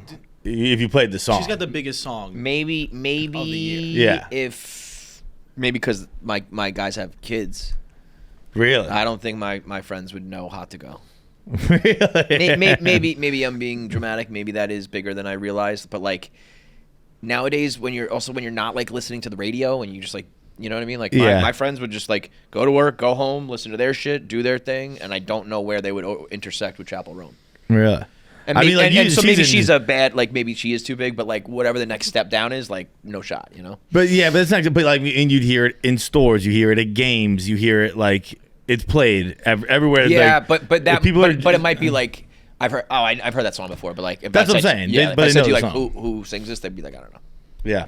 I think you get old and shit's like again, even trying to keep up. I'm like I don't know what this word means. I don't know who that is. I don't know what that song is. And then I mean the rappers, forget about rappers. I rap. I'm out on. Like I don't know. That's anybody. also because the Yeah. genre is down, and I don't care what Yeah. anybody says. That like no, it's just a new no. That the genre fucking. Like, do you know who that, Ian is? Ian? That's his name. I would say Ian's like the newest, hottest rapper. I'm gonna show you this guy. He's got to be. Is he white? Yeah. Okay. You guys are Okay. gonna like, but like, that's him. Yeah, I would say he's the most popular, Really? like rising rapper. Is he right from Georgia? now. What's his biggest song? No, this is the guy. I gotta fucking shout him out then, dude. Fucking Wayne Jetski called this like 2 years ago. Yeah. Really? Wayne Jetski on his Spotify, or I'm sorry, on his like Instagram was like, "Yo, this dude Ian is gonna be a massive star." Wayne Jetski fucking drilled this because I the only reason I remember it is how long the Instagram handle was. Yeah, that's a stupid name. That's so annoying. How about Dave, the really fat guy who sits on stage? You know that guy? Oh, I saw that guy the other day. Dave, what's his name? Type in fat rapper Dave. His name is just like Dave Roberts or something like that. Dave. Big X to plug, right? No, his name is Dave. Oh yeah. Dave Blunts. Bro, this guy, like, we gotta fat shame a little bit. He was. First of all, the song is terrible. It's he's addicted to lean. And I fucking bet it is. Yeah, and his song is "I Can't Put Down the Cup," and so it's just auto-tuned to the fucking maximum. Like, can't put down the cup, can't put down the cup, can't put down the cup, over and over. And Snoop posted him and was like, "Who is this fat motherfucker?" And then so Dave Blunts was like, "Fuck Snoop." And he performed at, I think this is at Tyler the Creator's thing, maybe, or wherever it was. It was at Juice WRLD. Yeah. He just sat on a couch like ours. I mean, he is like enormous. He's enormous. And he had a fucking oxygen tank to sing. Oh. He's the same size Frank was. I was gonna say it's Like, and he has like the same dimensions as Frank, where Yeah. it's Oh, that's bigger. spilling out. He's bigger? Yeah. That Frank at his peak was all like that. Yeah. Frank now is way down, but He weighs over 220 kilograms. What's that weigh in pounds? that's got to be 4 and change, which I think Frank was. 40. Oh, 80. that's bigger than Frank. That's bigger than Frank. Yeah, but it's not crazy.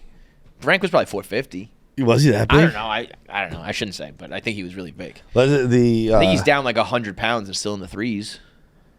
Yeah, that's true. So, but like to me, like this is garbaggio, man. This sucks. We've Like, just completely meme-ified like the yeah, entire and then genre. Wallow and Gilly had a guy on. I don't even know his name. He was like, my songs are 1 minute and 30 seconds. I'm in and out. Like that sucks.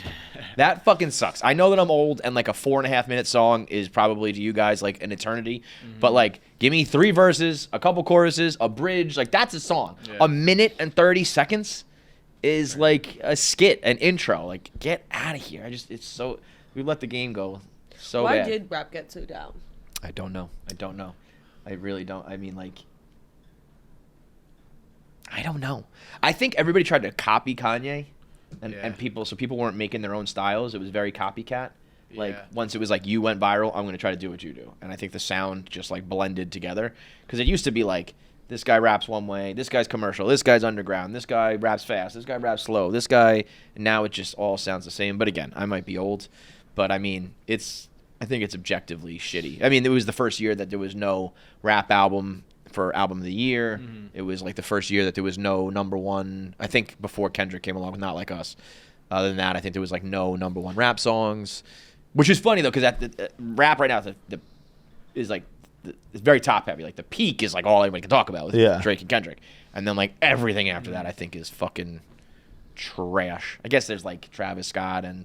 But even he, Lil he Yachty probably would sell crazy whenever he puts out an album. But I think there was like a 5-year span where everyone sounded the same, and then we found out that there's no longevity and just sounding the same. Yeah, like yeah. the Yachty's, the and now, Lucy's. right. Like, to me, that's all just the same exact thing. And I didn't know if I was getting old or not, but it feels like even the young generation does not embrace it anymore. I think the Kendrick and Drake thing is. It was such a funny flip for me. There was one point where I was like, I am obsessed with this. This is like everything. I don't want to talk about anything else ever again. Like it's got the music, it's got business, it's got politics, it's got finance, tech, battle rap, like all of it in one story. And I thought that probably like right before Thanksgiving, and by like Saturday, I was like, I can't even like. Wait, what story is this? Just the Drake and the lawsuit was really what sparked it. Yeah. So I was, to me that's all very fascinating. I know people. I think we one day will study the hatred of Drake is powering like a whole career and industry. I don't think if people don't hate Drake as much as they do, Kendrick is not what he is. I think Kendrick is very popular right now, but what's part of it is they wanted the other side to lose. It's very Jake Paul sort of thing. Where it's like we're tuning in to see this guy lose. They wanted to dance on that grave. And there's a lot of Kendrick fans who are like getting both, but there are a lot of people who are like, I just want Drake to lose.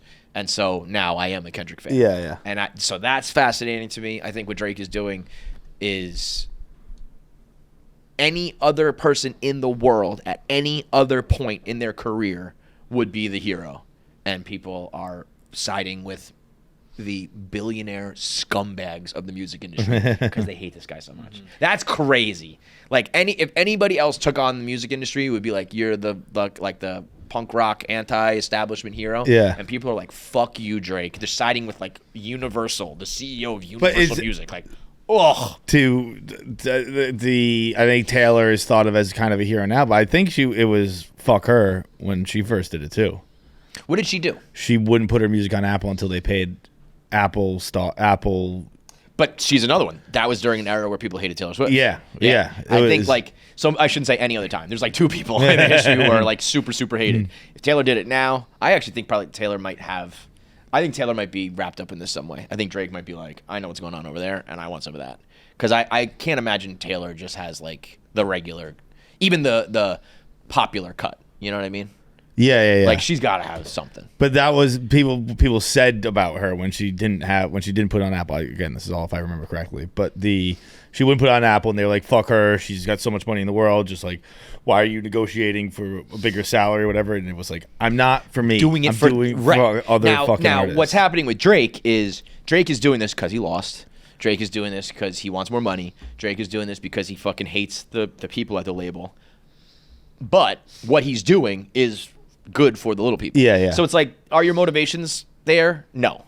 But what he is doing is objectively the right thing. Right. The way the labels and the apps collude it's fucking shameless. Like we've talked about this before with like when Snoop came out and was like, I get 1 penny per stream. Yeah. Like that is a model that will not last. I don't know if it'll take 100 years. Maybe Drake speeds it up. At some point, the artists will either like literally unionize or they will just kind of like unofficially get together and be like, no more. Yeah. Because it's fucking crazy. Yeah. It's like I get billions of streams and I have to go on tour to make my money. You know? And it's kind of like a labor dispute with baseball with sports when people are like, you're a millionaire already. It's like, fine. Yes, I'm a millionaire. I should be a billionaire. I should be making more than you know what I mean? Like it's like with all those things, and I understand how it gets foggy for a fan to watch it, but like, be it sports, be it music, be it movies, like people get mad at the middleman, which is like the athletes, the musicians, the stars. They're all. Look, they're not working class by any stretch of the imagination, but they are the working class of that industry. And yes, that's the thing. It's like this is just an agreed upon industry where it's so valued, sports, entertainment, whatever, that the money is just take it and add a zero. If you were making $50,000 a year and you should be making $500,000, you'd be like, what the fuck? These guys are making like $50 million and they should be making $5 billion, whatever it is. You know, you're just mad at me because I'm the face of it, but the fucking nameless guy and the CEO is making $700 million this year. And that's what I always say about sports, where it's like, yo, that guy has a $300 million contract. It's like you know that because for whatever reason, this is all public. Their books are closed. Yeah. They probably made $300 million on the fucking, TV rights alone. Yeah. Before you start think talking Jerry about tickets Jones and is losing money this year? Right. You think fucking Robert Robert Kraft's losing money this year? Think about this. They're able to pay that guy and 25 others. Right. Like, you know what I mean? And then they'll end the year making probably $100 million themselves. Right. It's like, fuck those people who are just keeping all the money for themselves, but people hate Drake so much that they're on those guys' side. That is a level of hate I did not think was even possible. Because to me, I actually, I shouldn't say I'm surprised by it, but like, I thought there would be more people who were like, fuck Drake, but he's the good guy here. And there's not. There really is not. There really is nobody taking his side. And it's kind of crazy. The only people I've seen taking his side are people who are like in the music industry who are like, I have seen how much this is fucked. And I'm telling you, these are the bad guys. He's the good guy. I'm like, nope, we don't like him. It's crazy. Drake, apparently, I don't know, like, what it... one of the Joe Budden show, he said that a music exec said that Drake's catalog is worth more than the 60s, 70s, 80s, and 90s combined. Everything. How are you supposed to be okay with just like a regular deal if that's the case? It can't be the case. That I believe it's worth a lot. That's that's probably hyperbole, it's but worth, it's worth the Beatles, the Rolling Stones, the fucking Springsteens. Could be like, but like currently, you know what I mean? Like at their peaks, maybe not, but like right now, the value of those catalogs are probably not that high. But they're like $500 million. They just sold them all.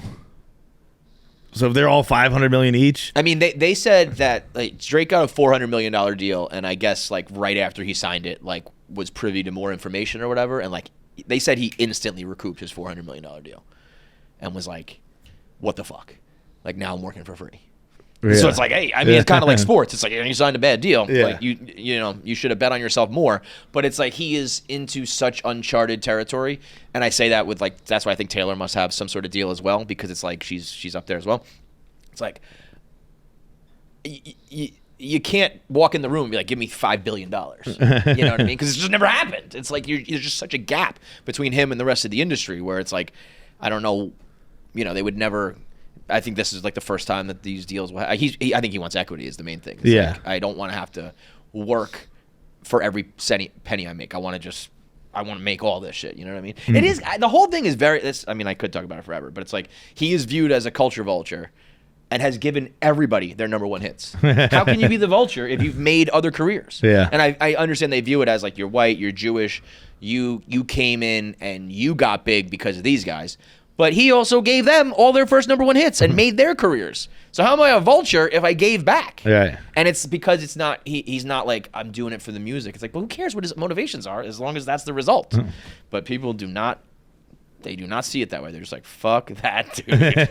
And then so Kendrick gets to ride the wave of like, he's good and riding it perfectly and making good music. But it's like the hate train is what put a battery in your back and just let's do voicemails. What else we got? Let's do voicemails. It's the holidays. You know what that means. Home Alone. You got all the gifts in the house. People are traveling.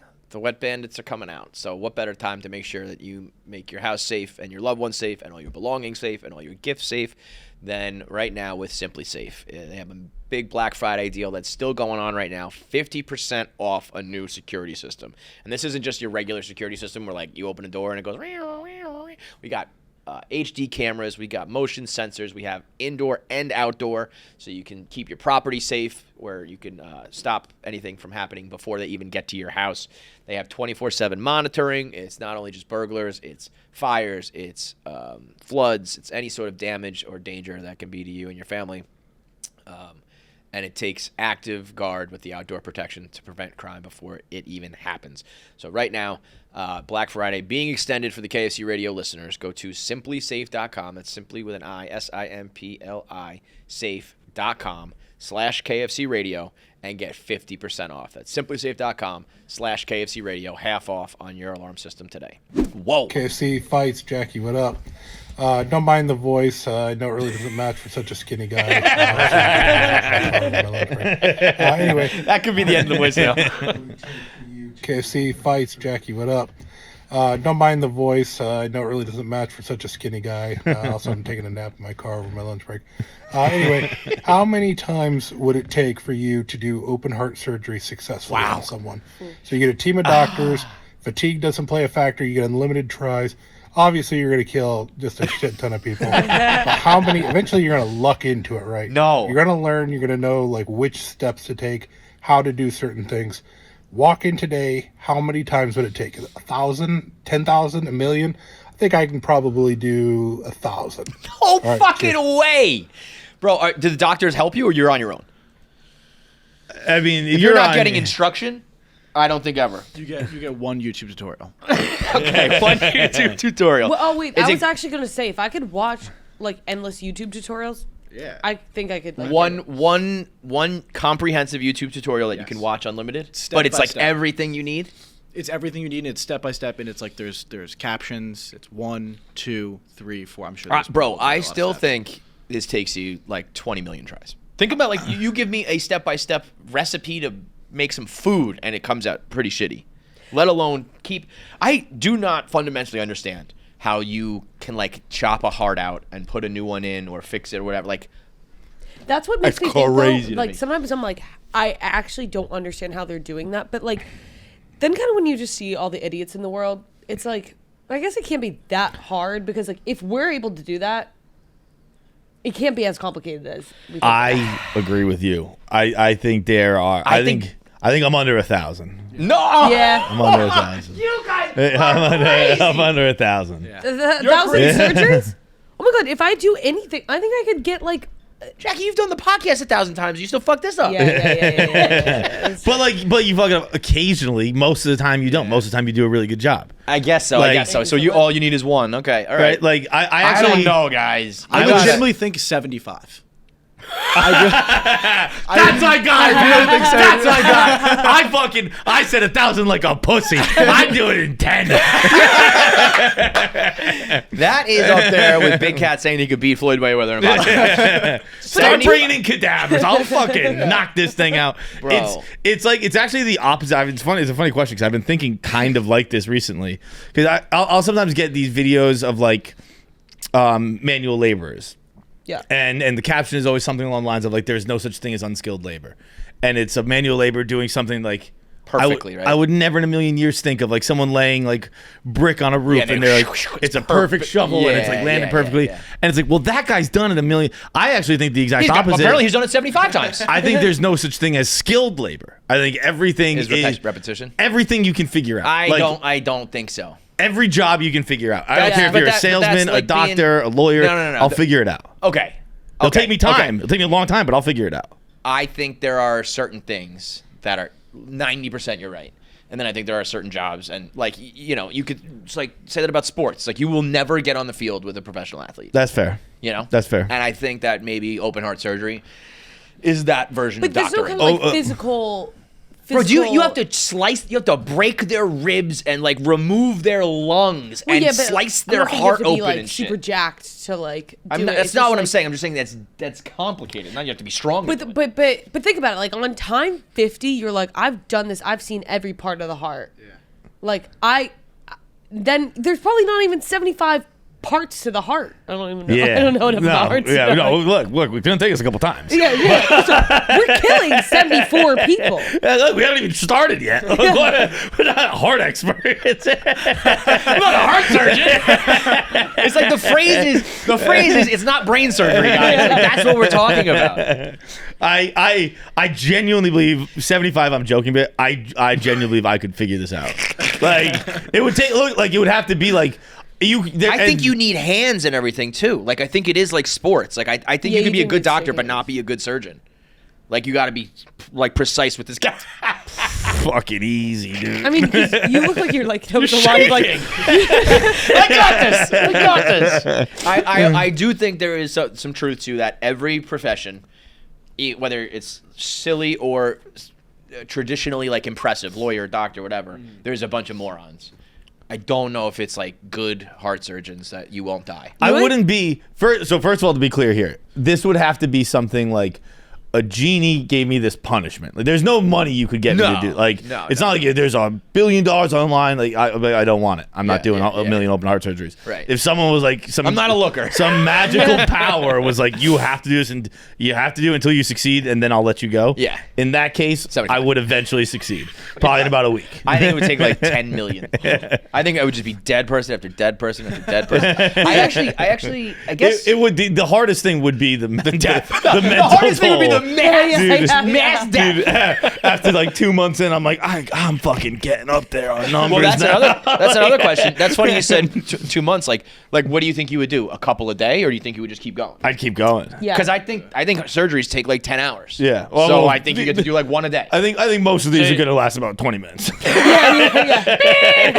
10 hours. The If I'm funniest- getting to 10 hours, I'm right there, dude. Bro, I think you would get to 60 so quick and be like, I have not even opened up the fucking chest. Like, they're like dude, scaffold stop dead. cutting his carotid artry. But eventually you would stop. Yeah. Eventually, all right, I'm not going to nick that artery. You know what I think about a lot is like Thomas Edison inventing the light bulb. Like he had 1,000, and if I was like on like 555, I'd be it's just not for me. Like I was not born to invent the light bulb. That's You're not crazy that he arguing- got to 1,000.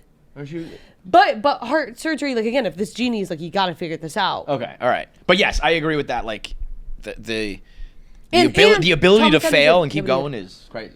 But nobody had figured that out. But like, if so many people do open heart surgeries, don't think they do. and nobody actually knows what they're doing in their job. Let's see, how many heart surgeons are there? Like, I guess in America, let's say. This will be telling. I might be wrong here. Maybe it's like gonna be There's only 4,500 of them. 1,300 in 10 years. There's only 1,000 people on the planet the last decade that do this, and you jamokes are going to figure this out in 2 months? In America. Come on. There's not a great crop of people to choose from in America. So like, I mean, what? Okay, let's do China and India. But I think a lot of them come here because that's where you make your money. Yeah. Being a doctor anywhere else. So we have the top surgeons. Definitely. So then America's the count. There's 12,000 in the world. That's a small number, folks. That's a small number. But there's 300 NBA players. Oh my God. 75, he says. And look, I'm not saying... Let's get some cadavers up here. I'm not saying you're going to live a long, healthy life, but I'll get you out of that operating room. That's what I mean. Like, when you're following a recipe, it might not be the best. Yeah. It might not be the best turkey, but we're eating turkey tonight, you know? Boy, this is a classic. This is an instant classic. I don't think you could get the heart back in and connected and pumping maybe ever. That shit is crazy. There's like, what, 5 valves? How hard can it be? It's probably like plumbing where you're just kind of like, Right. Yeah. It's just pipe plumbing. Here, put the pipe there. It's plumbing with really high stakes. Yep. And the deaths would get to me. That would. Yeah. The deaths would be a factor. It would be daunting. I'd have to take therapy breaks. But he's like, what are you up to now? I'm like, dude, I've killed 13,000 people. Yeah.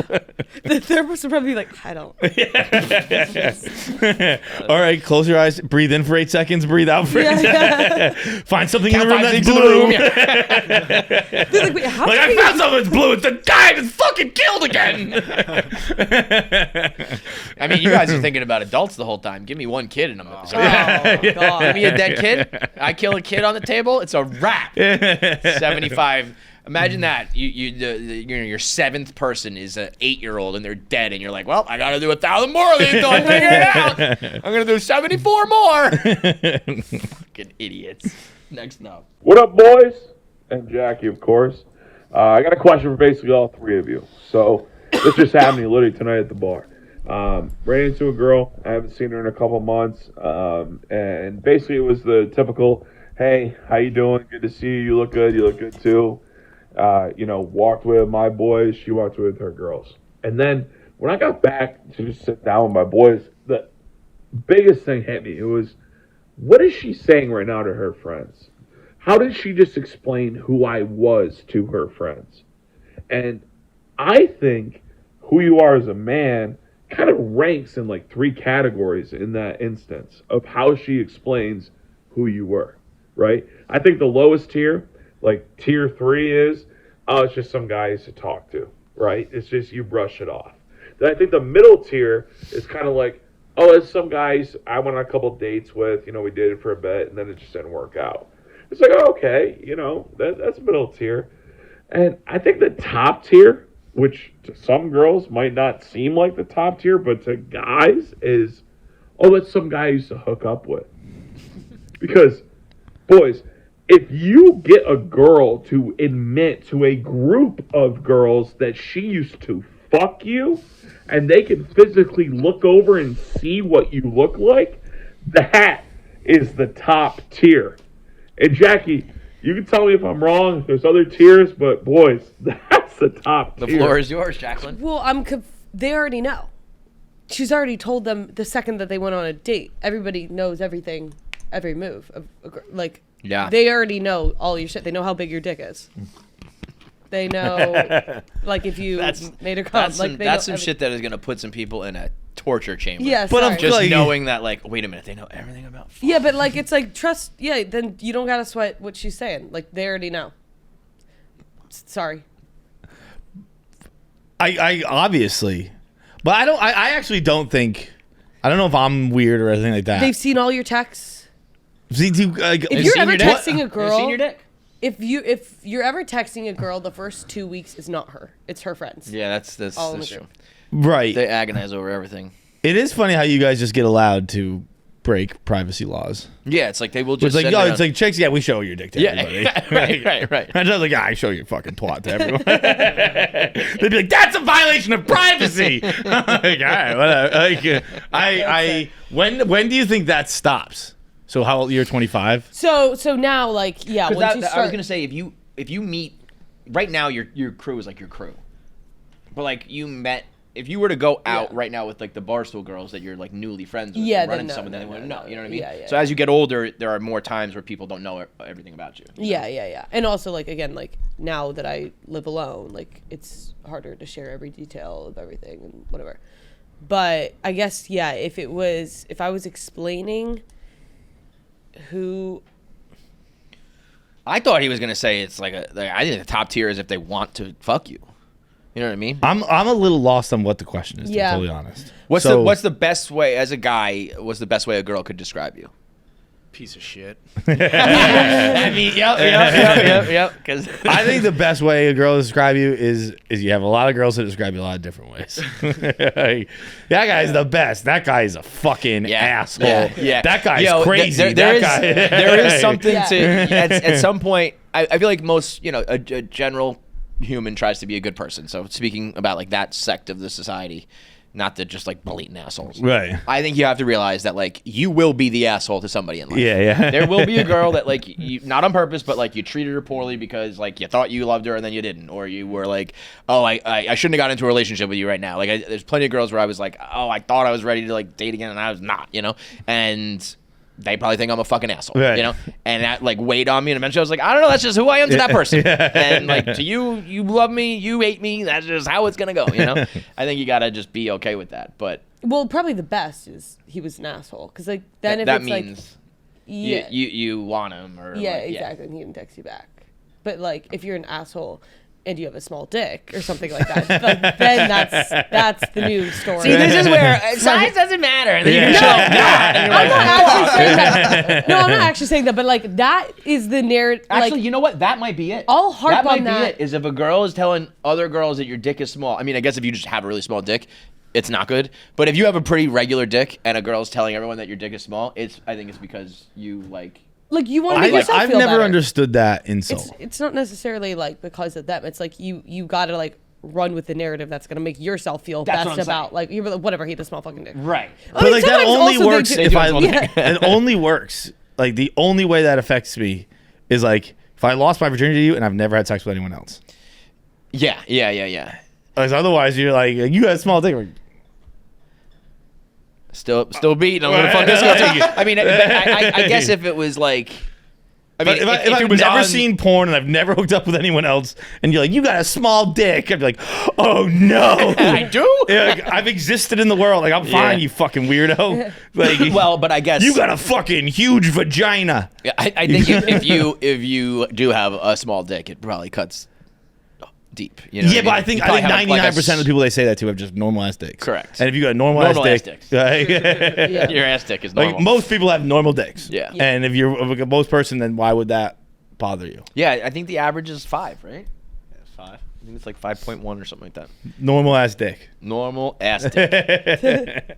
But I think if normal ass dick. Normal ass dick. Normal ass dick. Hey, I want to say something before we move on. That's a normal dick. Doesn't affect me at all because I have a normal dick, a normal ass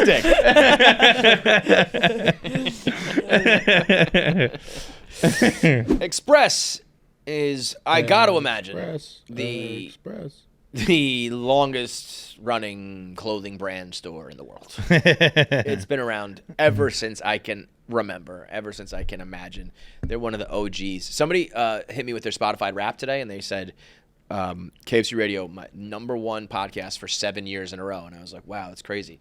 What's crazier than that is that's half our fucking show. Yeah. I was like, yo, good on you, but like you're like not even considered an OG. Yeah. You came in halfway. That's what I feel about Express. I feel like KFC Radio and Express has been around since the dawn of time, and that's because Express puts out a quality product, whether you're looking to be casual or formal, whether you're looking for t-shirts and jeans, or you're looking for button-ups and suits, you're looking for high-quality sweaters. They got everything covered, whether you're buying for yourself or if you're getting gifts for people this holiday. You're in a Secret Santa.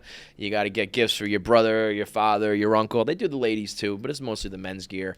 You don't know what to get. somebody's hard to shop for, you can always go with Express. You can always throw the fastball right down the middle and get the quality gear from Express in store or online. So this holiday season, go to express.com and get loaded up with all of their gear. The Pima Cotton t-shirts, the hyper-stretch jeans, the modern tech suits, the merino sweaters, all of it available at express.com today. Should I go no glasses? Does this create a glare? Brother, It's good for us. Could not Whatever fucking- you're comfy okay. with. could not care less, Yeah. I think, right? Okay. You can do whatever you want, man. I'm gonna Say whatever you want, do whatever leave you want. them on. I can see you guys better. My eyesight is That's probably better. psychotically bad right now. I really appreciate you asking in that case. Like, so wait, you were just willing to just go like blind the whole interview? I mean, I'm kind of flying blind right now in general. Just What's your? I love Lewis Black. He's the best. He's the freaking. He's the man. Is this close enough? Am I good? I think I get mic adjustments fairly often, so I want to make sure I'm. Wait, how bad is your vision in terms of 2020? 20 what? I don't even know do the ratio. I don't know the number, but I know that I was told that I was is it nearsighted where you can see near but can't see far? Is Okay. it farsighted?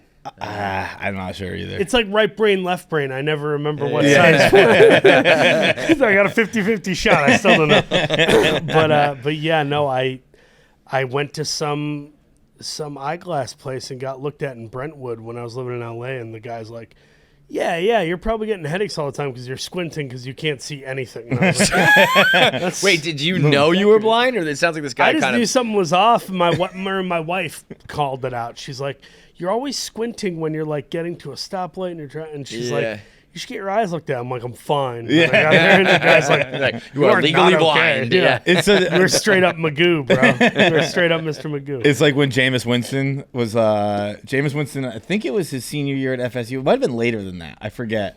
But he's a quarterback. If you don't know, he's a quarterback at FSU, and now the Saints. Of course, I think. know that. Yeah, I had a feeling you did. I'm but a man too. I'm a guy too. No, he's on the Browns now, right? Oh, that's right. He's the Browns quarterback he just now. won the But other day. yeah, he he plays for the Browns though. was an NFL. I believe he was an NFL quarterback, and they were like, "Dude, you're blind." And he got LASIK and was like, "Oh, I can see." Did the team subsequently do better? No, everyone thought they would, and they didn't. Everyone's like, perfectly Jameis. Everyone's like, "Holy shit, Jameis can see now. They're going to be awesome." Actually, that's part of what made you so good. Is you had to adjust and learn under that guys. Yeah, probably right. Dude, the NBA Jam thing is amazing. I'm obsessed with that freaking game. Really? I mean, I have so many memories of just like there's something about the two faces and the fact that I learned the button swap where I'm like, oh, you can be B.J. Armstrong or Paxson and Horace Grant, or you can like that was. You know such that a fun the thing. boom shakalaka was like a mistake. They wanted them to say something else. The guy was supposed to say like another phrase and like fucked it up, and they just rolled with Seriously? boom shakalaka. Really? Yeah. That's like the French dip. They just dropped a roast beef and some au jus gravy and boom. And it's is on that the what menu. happened? It's on the menu. Was that a mistake? Essentially. Boom shakalaka is like a part of culture. Right? Like, imagine if he didn't say that. I remember the original It's like phrase a was PG something. curse word. Yeah. It's wonderful. There's something I've been saying it over and over again on this show, and I know it doesn't. I know it's not really true, but I think it's true that there is just a. Everything was better then. I do think that those video games and that era created a lot of shit that I think is really standing the test of time that I don't know if it's happening right now.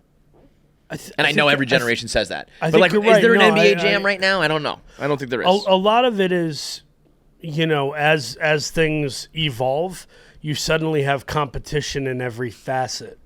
So it's like back in the day, there were only like two video games for NBA. Right. So it was like we were more satiated with it in its simplest form. Yeah. And then as things evolved, we kind of also became these accumulation monsters who want everything to be bigger and better. And it's like, well, I need the graphics to look like Kevin Durant sitting on my lap. And Yeah. it's like, okay, Yeah, weirdo. Well, now you can do your 3D goggle thing, and it'll for $1,800 you can feel like Spike Lee, like you're on the courtside. By the way, it was there was a 1969 song, I Want to Take You Higher by Sly and the Family Stone, and the lyrics were boom No, that's laka Creed. laka laka. And then and the guy messed it up and said Boom Shakalaka. So it wouldn't have Wow. been that different, but Boom Lakalaka doesn't feel the same as Boom Shakalaka. No, the shock is The shock is huge. Shakalaka. It does shock you. Alaka. I also think this with wrestling. Are we on right now? Is this Yeah, this is it. This is it. Did we just begin? We just roll.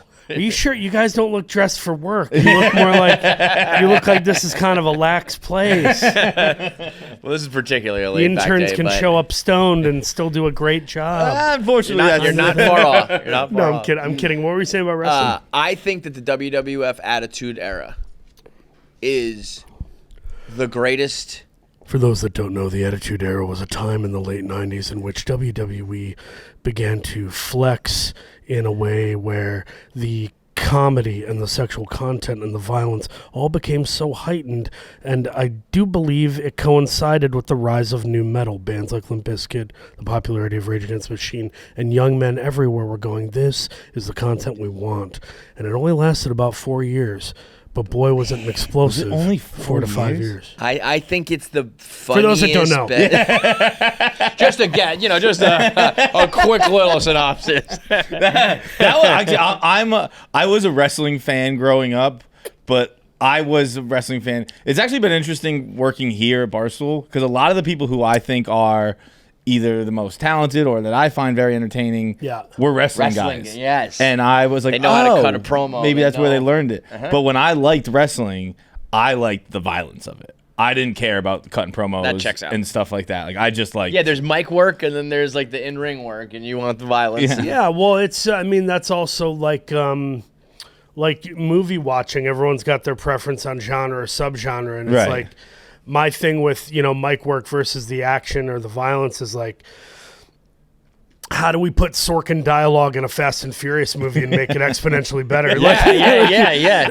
That's kind of what I had always hoped for in any Yes. programming. And once in a while you get it where there's really good crossover. I think right now WWE is doing a really good job with the Bloodline storyline where Roman Reigns and all these Samoan wrestlers that are maybe literal extended family or not, and they're just Samoan and they're like, you're my cousin, But like that storyline has gotten to a place where there's some like actual drama like a and movie. long-term Yeah. character work Yeah. that feels cinematic Yeah. while also still having these cage matches or what have you. And I think that's when it's at its best, is when you can kind of marry those To two. me, Mankind, Undertaker, Hell in a Cell, awesome. Hardy Boy match, awesome. Shane McMahon flying, awesome. But if you could have for The Rock and Stone Cold and some of these guys who are, they're good, but they're nothing special. If you could have just told me the outcomes of the matches, you know what I mean? I don't even think I would need to watch the matches. I want to see the promos. I want to see the mic work. And then if you told me fast forward the match, The Rock wins, I'd be fine with that. And I think that's part of what's missing in wrestling today is people forget that the larger than life characters are what got us on board. There are these restaurants sometimes, right? You go by a place and it says, we got tacos, we got burgers, and we got spaghetti. And it's like, I don't know that that's a good thing. Yeah. I do all that pretty shitty. Yeah. Some people are kind of just doing, sometimes you have to distill it to what is your thing you're really good at. And the guys who have gotten over, so to speak, in current wrestling are usually the larger than life characters, those being MJF, Danhausen, in the WWE, I guess, this guy LA Knight, who kind of has an Attitude Era swagger about him where he gets on the microphone and it's a little bit like, hold up, I'm talking to the homeschool kids here, ready to immediately go in and start roasting them. That type of comedic edge or character confidence, I'll call it, is what really needs to kind of emerge again. Because for a while it was just tattooed in shape dudes and it was like, I'm Braun Stevenson and you're Jack Jordan, and it's we don't give a fuck about it. This. Just feels like Vince McMahon took a crap, and this is the man. I did not mean to mention Vince taking a crap based on the allegations you just said. Forget that I said that. A veritable crap, not literal crap. The fact that you have to qualify that, boy, that man was out of control. Huh? I heard something about him trying to start his own media company now, and I just laughed my face off. I was like, this guy, he's never done anything in the world that was that was outside of wrestling that was actually profitable. So like, Yeah. what are you gonna XFL, do? Are all you that, gonna yeah. make the next Gilmore Girls? Like, what? You don't know what you're doing. You couldn't make a TV show if your life depended on it. Also, it's like, brother, you had a run, did some terrible shit, did some awesome shit. Just fucking Go spend time with your disappear. grandkids and Right. keep them away from the search engine. Like, go be a human being, you idiot. Stop Dude, I mean, trying to I'm prove assuming to your you watched dead the, father that you can accomplish something. Like, go find God, man. Go Did you find watch a the doc? church. Yeah, and I mean, the doc was weird where it was like, it was partially about Vince, but it was also kind of like a video Wikipedia page for the whole company to then introduce everyone to the new Netflix induction. Right. I mean, it was basically a marketing tool that was kind of an expose. Yep. If it wasn't on Netflix and Amazon or Hulu did it, I don't know that it would have been as Sure. tempered. Sure. that's Yeah. true. Right. Where they're like, Because careful, it's spicy. This is and you're our like, product. this is mild salsa. Yeah. It doesn't taste like hot stuff. But no, I've been working with MLW lately and doing some stuff with AEW and WWE is incredible, but like there's so much good wrestling now, it's insane. Like it's hard to even keep up with how good wrestling is. How does this all work? Where you're wrestling with MLW, right? I have, yeah. On December 5th. This guy Court Bauer just heard that I was doing the indies, and I think most of it was the interest of like this random actor that I like is actually trying to wrestle. Yeah. I'll bring him in, but I think I proved myself to him that like I can. You could wrestle. I was can just hold watching. my own. You wrestled Matt Cardona for like it was like a 30-minute match. It was Yeah, a we had long. about a 20-minute match. Yeah. I mean, Matt, that's not like, there's plenty of people who pop in and hit somebody with a chair or pin somebody or whatever. Like, you're fucking wrestling, man. Thanks, man. Yeah, I not an think easy I thing think to the do. internet's been pretty harsh on me as Have they they? enjoy doing. Well, just in that way of like, when's this guy gonna get out of here? And they keep saying like, oh, fat David Arquette and stuff. But it's like, that's also a dismissive conclusion. Yeah. If you actually watched 3 or 4 of my matches in its entirety, you'd see me doing a butterfly suplex off the top rope. I would think the total opposite. You'd see me doing the Texas Cloverleaf that Dean Malenko does. You'd see me bleeding in the ECW arena from my forehead. So. Yeah, like David Arquette, when he won the fucking belt, I can understand wrestling fans being like, this sucks. The poor guy, for him, I think it was just like, maybe I'm helping wrestling by shining a Yeah. light on them. I was in Scream. I was in... Yeah. And it's hard to whatever say movie, no like- to, right? If you're a lifelong fan, they say we want to Super make you like tough. win at But what a WrestleMania or curse. whatever he did. What a curse. Yeah, that I can get diehard fans not liking that.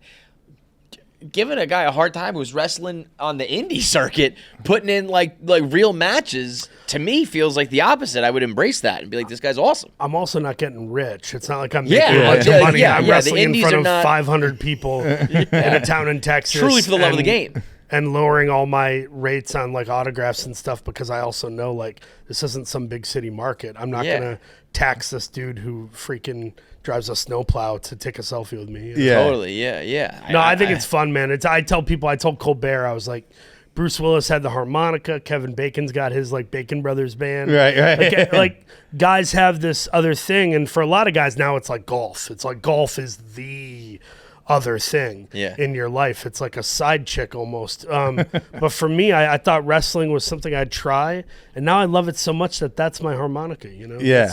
It's all also good. interesting, like that people. I know how the internet works and humanity works and stuff like that, where you kind of just make a snap decision.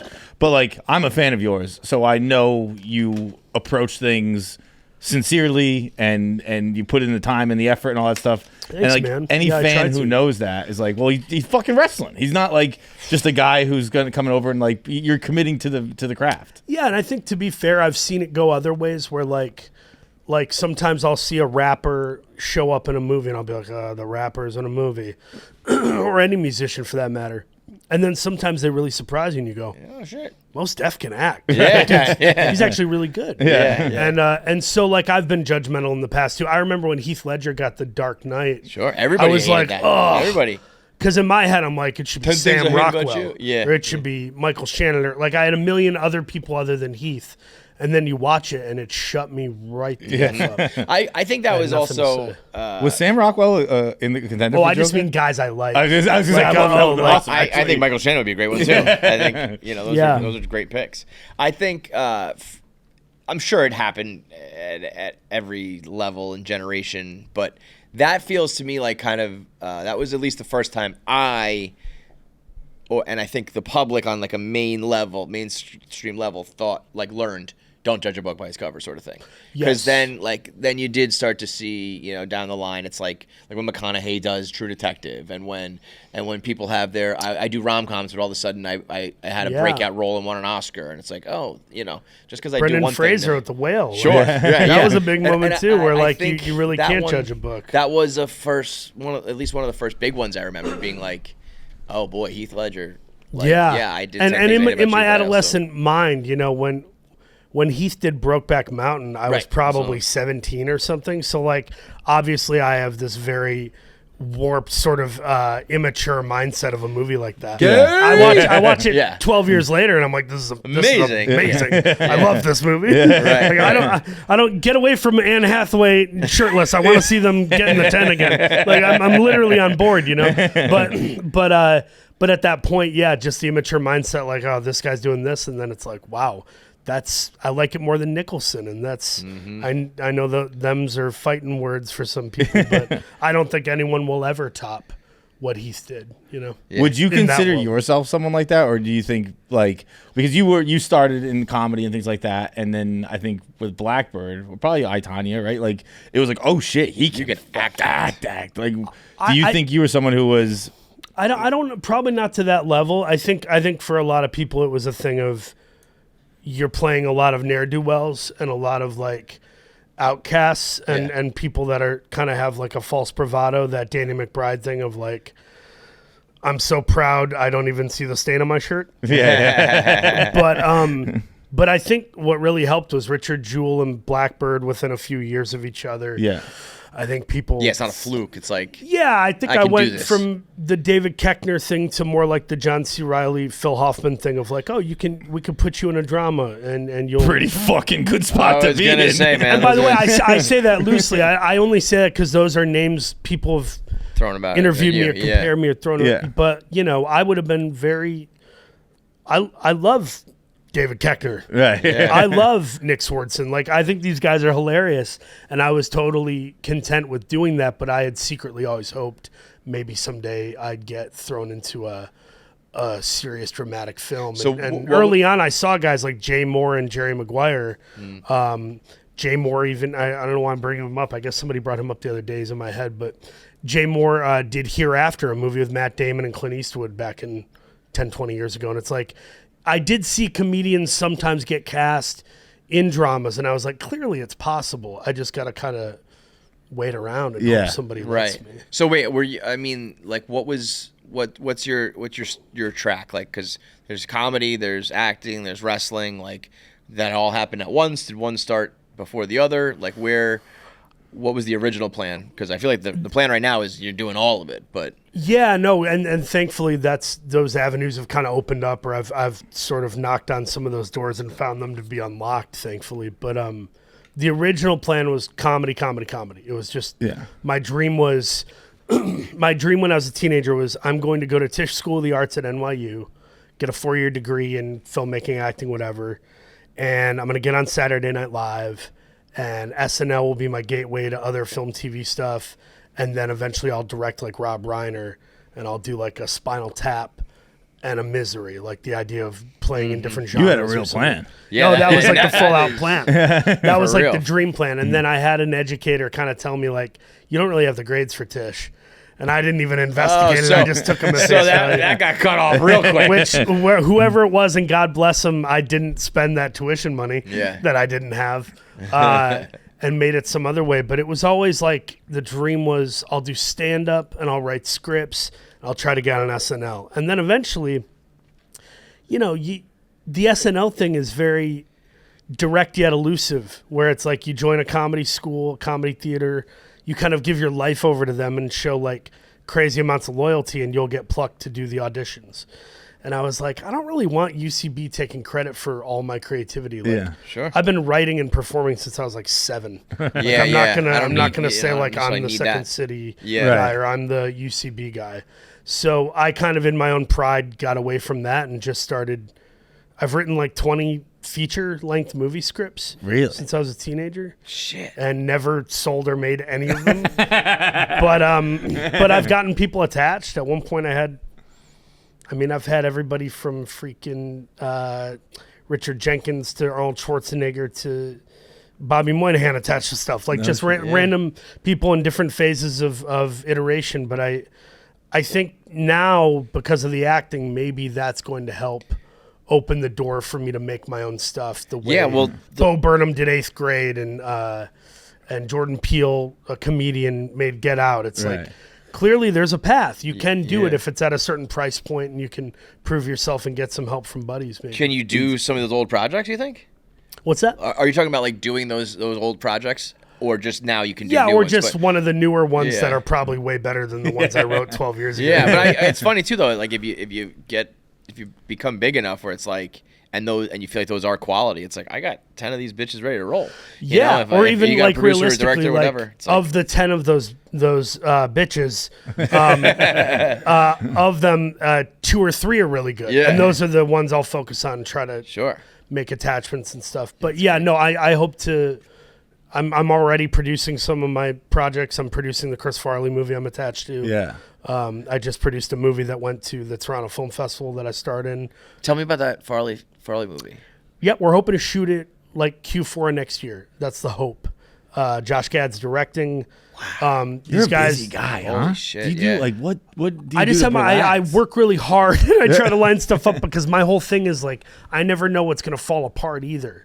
But you got the wrestling, you got Farley coming up this year or next year, I guess technically. Next year, yeah. The you're in Springsteen, right? You're in this year I shot 4 movies back to back. I did Business is good. After 4 months of doing nothing too. I had a dry spell after I won the Emmy for Blackbird back in January, and then in February I had a Netflix movie come out called Orion in the Dark. It's like a kids movie. Animated. But for 4 months I didn't work and I was getting kind of scared. Like I really thought the Emmy win might help. Yeah. I'm not doing anything. When you say you're not doing anything, what do you mean?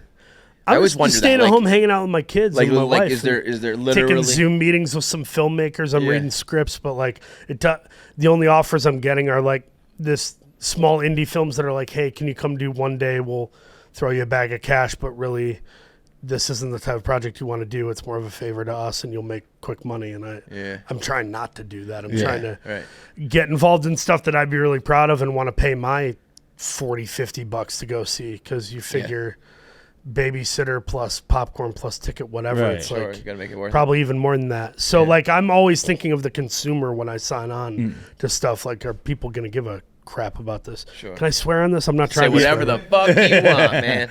If people will give a gall darn about it. But so you win the Emmy, nothing's really coming. It's quiet for a little while. I remember I did get, what was the offer? There were a couple offers for things that just didn't line up, and then out of nowhere, everything kind of hit at once. Where, Damon and Affleck came on board to produce a movie that I co-wrote and I'm starring on. The Instigators. No, but who? Damon and Matt Damon and Ben Affleck. Oh, okay, yeah, I've heard of those guys. They made a film called Dogma. One of them was in Reindeer Games. I'm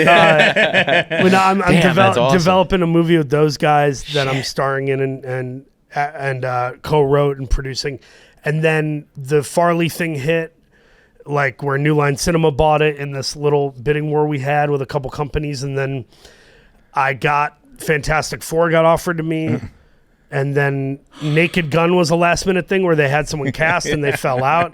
They're like, "Do you want to play Liam Neeson's partner, Akiva Schaffer at Lonely Island's directing?" I'm like, "Of course I want to do that." Aren't you doing like Farrelly and Wahlberg too? Wasn't that? Peter Farrelly, who did Green Book, and famously did all those comedies with his brother Bobby. Yeah. I did a movie with him and Wahlberg. It's me, Wahlberg, Benjamin Bratt, Molly Shannon, Eric Andre, Sacha Baron Cohen. Jesus, it's an absolute riot. It's insane. Have you shot that yet? Yeah. Shot all this. This is all in the can. The Springsteen thing is what I'm doing now. That's why I'm in Jersey. So you're really about to you've already made it, but you're really about to blow up. It depends. It depends on how the films perform. Sure, And if I'm at the height of my intellect and ability, or if I'm phoning it in. I don't. Sure, but I fully mean, know, like, but- when those things hit back to back to back, you know. I hope. I hope. That's the idea. Yeah, I mean, No, it's getting all the yeah, I bullets know in the what you mean, chamber. but- It's like, okay, yeah, a Marvel yeah. film, giant studio comedy, another giant studio comedy, a smaller film, but it's writers and Springsteen directors and yeah, like mean- that's the hope. That's the dream, is to do all that. There was Yeah. a year I study other actors and their careers too, just to see what me and my agent and manager talk about all the time. It's what is it? Career architecture. And there's this guy, Caleb Landry Jones. Are you familiar with him?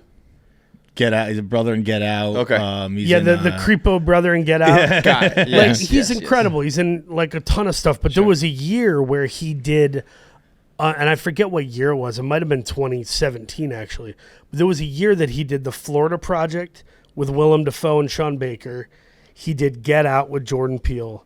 He did 3 Billboards Outside Ebbing, Missouri with Martin McDonough and Frances McDormand and Sam Rockwell. The Tom Cruise one too, right? And he did American Made with Tom Cruise and Doug Liman. Yeah. And I remember looking at that year, and I remember going, I want a year like that. yeah. I vividly remember that have year. to have a year like that. And I think But like everybody year wants it, might but be you, that. you know, being able to do it is when everyone's always talking about super rare. manifest. I can speak about growing a tail or a unicorn horn. It doesn't mean it's going to show up. Yeah, I'm fuck very that. much a spiritual dude that believes, you know, God gives you what you can handle, and a lot of people think that means stress. Like, God will only give you so much stress that you can handle. It's like, yeah, I think it's the other way around. It's usually like blessings. Like, what can you steward well, and what are you ready to take on? Yeah. Because a lot of times we are stressed beyond belief. And Yeah, I was aren't going to say, God, you can capable stop of dealing throwing with the stress. You might be COVID, misunderstood how much I can handle. It's like most people are juggling, you know, and that's the other thing about Hollywood being out of touch sometimes with regular, genuine people, is like we can sometimes magnify problems as if they're these big problems, and they're not. Yeah. Most people can't afford organic vegetables and fruits, and they're dealing with their dad's hospice bills, and they hate their boss and are looking to transition but have no options. It's like, that's a real life thing. But I think, like, in my case, I've been very lucky that I felt like God teed me up to do things when I was ready for them, because I wanted them years ago, but I wasn't weren't ready. ready. I Yeah. was arrogant, or I was immature, or I just hadn't learned enough yet. But he's also he's teed you up pretty well for a long time, because I was We're thinking talking about the Big G man? yeah. Okay. When we were thinking, when you were G, talking bold, earlier, italic, underline, big G.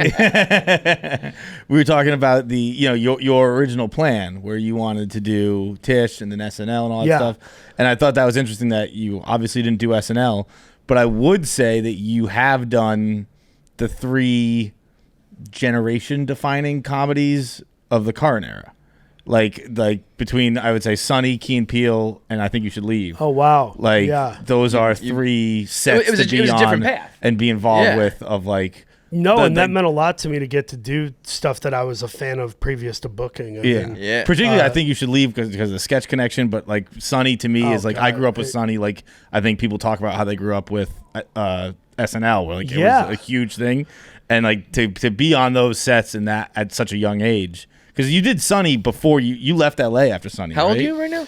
Yeah, I'm 38. I just turned 38. But I Shit, you're young. I did It's Always Sunny my first year in LA. My first year in LA, I booked like 4 jobs, and it was very, very successful, at least on paper, where it was like my booking ratio was good. But I didn't know how to manage money, and I was a freaking idiot. I was like buying $12 paninis at cafes and drinking beer all the time, and buying sound that DVDs bad. and I stuff. thought you were gonna say like I bought a Benz and I fucking No, like, but when you're in I a, bought a panini. when you're living in LA Yeah, and the yeah. cost of living so bad, you may as well be buying it. Yeah, My Maserati was a $15 sandwich with bacon and arugula. But no, I very much prided myself on being comedy capable, and then getting to do Key and Peele, Community, It's Always Sunny, Unbreakable Kimmy Schmidt, Reno 911. Shit. I Think You Should Leave. Cobra Kai, where Yeah. I'm doing Yeah. comedy there. Like that has been so. I take a lot of pride in showing up in comedies and trying to crush it. Right. Because I love comedy so much. It's so near and dear to me that it's a big deal for me to get to do those. And actually sometimes saw- I'm reaching out where like I just saw that show. What's the new show on Netflix with Kristen Bell and Adam Brody? Nobody Wants Nobody This. Wants This. Yeah. My wife and I watched it, loved it, and I call my reps immediately. I'm like, I'm texting Tim Simons and Kristen Bell and people I know on the show, and I'm like, I will do any guest star on that show. Like, please put me on that show. Smart, Because though. It's great. if I'm a It's smart to fan, do it. If Yeah. I'm a fan, I'm just gonna put it out there. You never know if they'll call you or something. Glow was the one I really wanted. Yeah, Glow. that seems wanted You're a like your Maron alley. guy too, right? What? You're a Mark Maron guy. Oh, I adore him. Yeah. Adore Mark Maron. Great actor, by the way. He's always so like down on himself. Like, I act sometimes. It's like, dude, you're an actor. Yeah, Stop.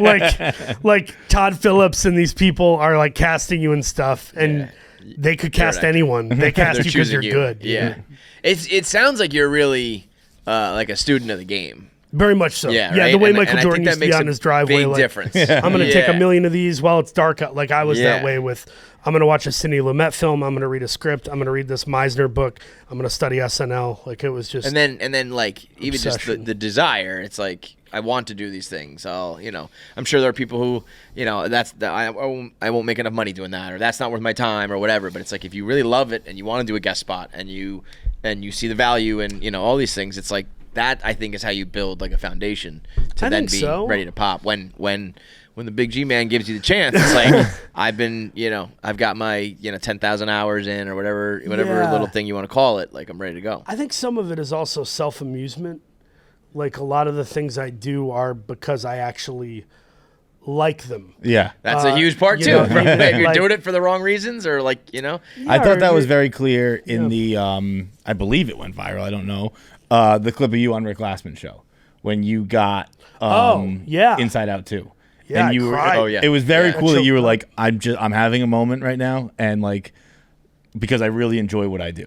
And I think Yeah. you said like some people Care a lot would about not have this, or I forget what you said, but it was kind of beautiful in a sense where you were like, this matters a lot to me, and I'm just taking this in. Yeah, it did, and it was the smallest role in the whole film, but it was like, there's a Bible verse that says, better is one day in God's courts than 1,000 elsewhere. I'd rather be a doorkeeper in the house of my God than dwell in the tents of the wicked. And I think that's that sums up me in film and television. I would rather be a doorkeeper in a dope show or movie Right. than be the star of something that sucks. Yeah. right. And Right. maybe makes money, but it's like got a 20% Rotten Tomatoes. And then you're never gonna make any money again because that's what you did. because there's something dishonest about that. You can't say you love Amelie and then you're making Fast and Furious 30. Well, hang on a Like second. you Hang on a second. you technically You can get the fuck out, sir. you technically can, but to me there's something weirdly dishonest about it. It's like saying you're going to go to a Michelin restaurant and then you're like hawking corn syrup to kids. Yeah. There's just something a little off about it. And it's not as damning as that. Obviously, go Right. make whatever movie you want. Make a movie about Well, vampires it is having funny. sex in midair. There's two I don't- sides to it that I like equally respect. Is like someone being like, "This is all so silly. We're just like pretending in front of cameras, and there's more important And it things is. in life, right?" It is. And it's like, people think I happen to be good at it, or people think I'm good looking, and so I get these roles, or whatever it might be, and they're kind of like, "Meh, this is crazy." I respect that. But almost, on the other side of the spectrum, but the equal amount of respect, or maybe probably a little bit more, is taking it as serious as you do, where it's like, I'm going to. I think so many I think people it can like be don't want both. to try. You know what I mean? Like, or they want to perceive that they're not trying and they don't care and all that yeah. shit. And it's like, no, I The care about Joaquin this. Phoenix I'm thing. practicing it. Yeah. I want to learn it. And then because obviously the whole thing is when you fail doing that, you look like an idiot, Where Yeah. if I don't care, I can't fail. But it's like, no, it's not cool to not try, No, and in no other facet of work would that be seemingly A thing. acceptable. Right. Yeah. You don't want a locksmith who's like, I don't know, maybe Maybe the door it'll open. works. It's like, yeah, fucking asshole. I think my wife and I talk about it a lot. My wife uses the term excellence. She says, we want to do things with excellence. So if we have people over at our house and we're just putting out a charcuterie board, it's going to be the best charcuterie board we can make. And we're going to have 5 kinds of meats and chocolate mousse or whatever. Some preserves, maybe? Some preserves, the preserves make a big difference. Some fig jam, for sure. I remember my boss Honeycomb. yelling at me when I was young and a bad worker. Like, I was probably like 17, and he was like, if you, like, and I had like, you know, a 17-year-old level job. I was like on a boat. I like cleaned a boat, and I didn't clean it well one night. And he was like, you think this is all you do? You think this is like, who cares about this? He's like, but you know, if it doesn't matter if you're a toilet cleaner, someone is going to notice you clean that toilet well. Oh, interesting. And I was like, that's fucking pretty good way to put it. Okay, I'll start trying. Good point. So you scrub the fuck out of that toilet, man. I love Toothbrush and that. all. No, and there's But like stories doing about it with excellence. Like do it so people will notice that fucking someone tried doing this. And I think the bad version is when we get our what is the word I want to find?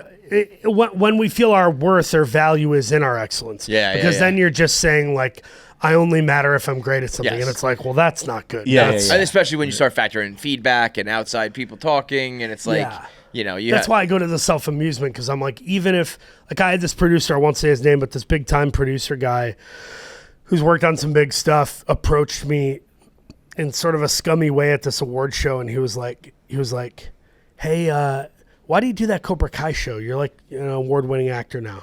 And I was like, I do it because they pay me well to have fun and do comedy. Right.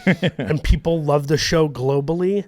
And when I go to an airport, little kids are tugging on their parents' jackets going, is that Stingray? Like, it's adorable. It's fun. It's cool. It's like, oh, I just made this 9-year-old's day by taking a selfie in the Also, you know, it's on its like 6th season of a Netflix show. It's not like you picked some garbage. I get what he's that saying, too. but I it's mean, also I like that's signed pretty on fucking second successful. season when it was still YouTube Red, but like, it's that idea though of like, it's funny that his purview is that this is beneath you, and I'm like, fuck that. Not if it's good and I'm having a blast. So that's like my dream with wrestling is like I would love to be a tag team champion in MLW by 2026, but also be working with Aronofsky or the Coen brothers or whoever. Now, like, is there a problem with that awesome. though? Like what happens the day that you get a role and then you like break your fucking arm wrestling? And it's like, shit, now I can't do this role that I, you know. Let's hope that doesn't happen. Yeah, I don't want to put that I out was in the gonna say, universe. you made a face like I hadn't even considered that. No, and I do. Is your manager ever like, we got to cut this wrestling shit out, bro? Oh, I mean, I don't think they love it, but they're supportive of me, and they know that the way I talk to my wife and reps about it is this: I say, I'm taking calculated risks. Yeah. I'm not Jeff Hardy. You will not see me climb a 12-foot ladder and do a swanton bomb through a table. Yeah. Like, there's no reason for me to do that. But I can learn how to take and give suplexes and get clotheslined off the apron and do a Boston Crab. Like, I can do that. And that's also where, like, you know, some people are like, well, we don't want to watch Paul Hauser wrestle. And it's like, well, look at the world of hip-hop. They're not all created equal. There's an Earl Sweatshirt, and there's a Mos Def, and there's a Common. Then there's Run the Jewels, and then there's Despot, and then there's Kendrick. It's like there's all these different flavors and types of things that in wrestling, not everybody needs to be doing a Hurricane Rana off a ladder through a flaming table. Like, some of us like doing Russian leg sweeps and backbreakers. Like, that is okay. It's okay to do that. Pepper Palace, a new sponsor of ours, is a line of small batch, handcrafted hot sauces and barbecue sauces and seasonings and all the stuff that makes your food taste good. I've become such a hot sauce guy. It's a real problem. Bro, I'm like Hillary sauce. Clinton. Like, I got it in my bag. Dude, once you find one you really like, this has the Serrano lime in it. Like, it's not, to me, hot sauce, you know, it's not just about hot. You got to have like the flavoring, you know? Yeah. I like the spice, but the flavoring is really where they get me. And Pepper Palace has all sorts of different flavors. Here's the Serrano lime is one of my favorites. They got the fiery heat if you're like a crazy person who, you know, wants to set your mouth on fire. And then they got the regular ones. So from wild to mild, Pepper Palace has got you covered. They have over 90 retail stores where you can go and try a sample of all of their different flavors before you buy them. Or you can just order them online.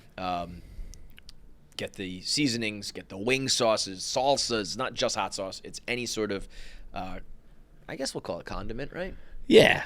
Condiments. Condiment. We start getting blurry. Salsa. Salsa. Like a dip is, salsa. not quite a condiment. I'll call it condiment. It can be used in condiment fashion. Yes.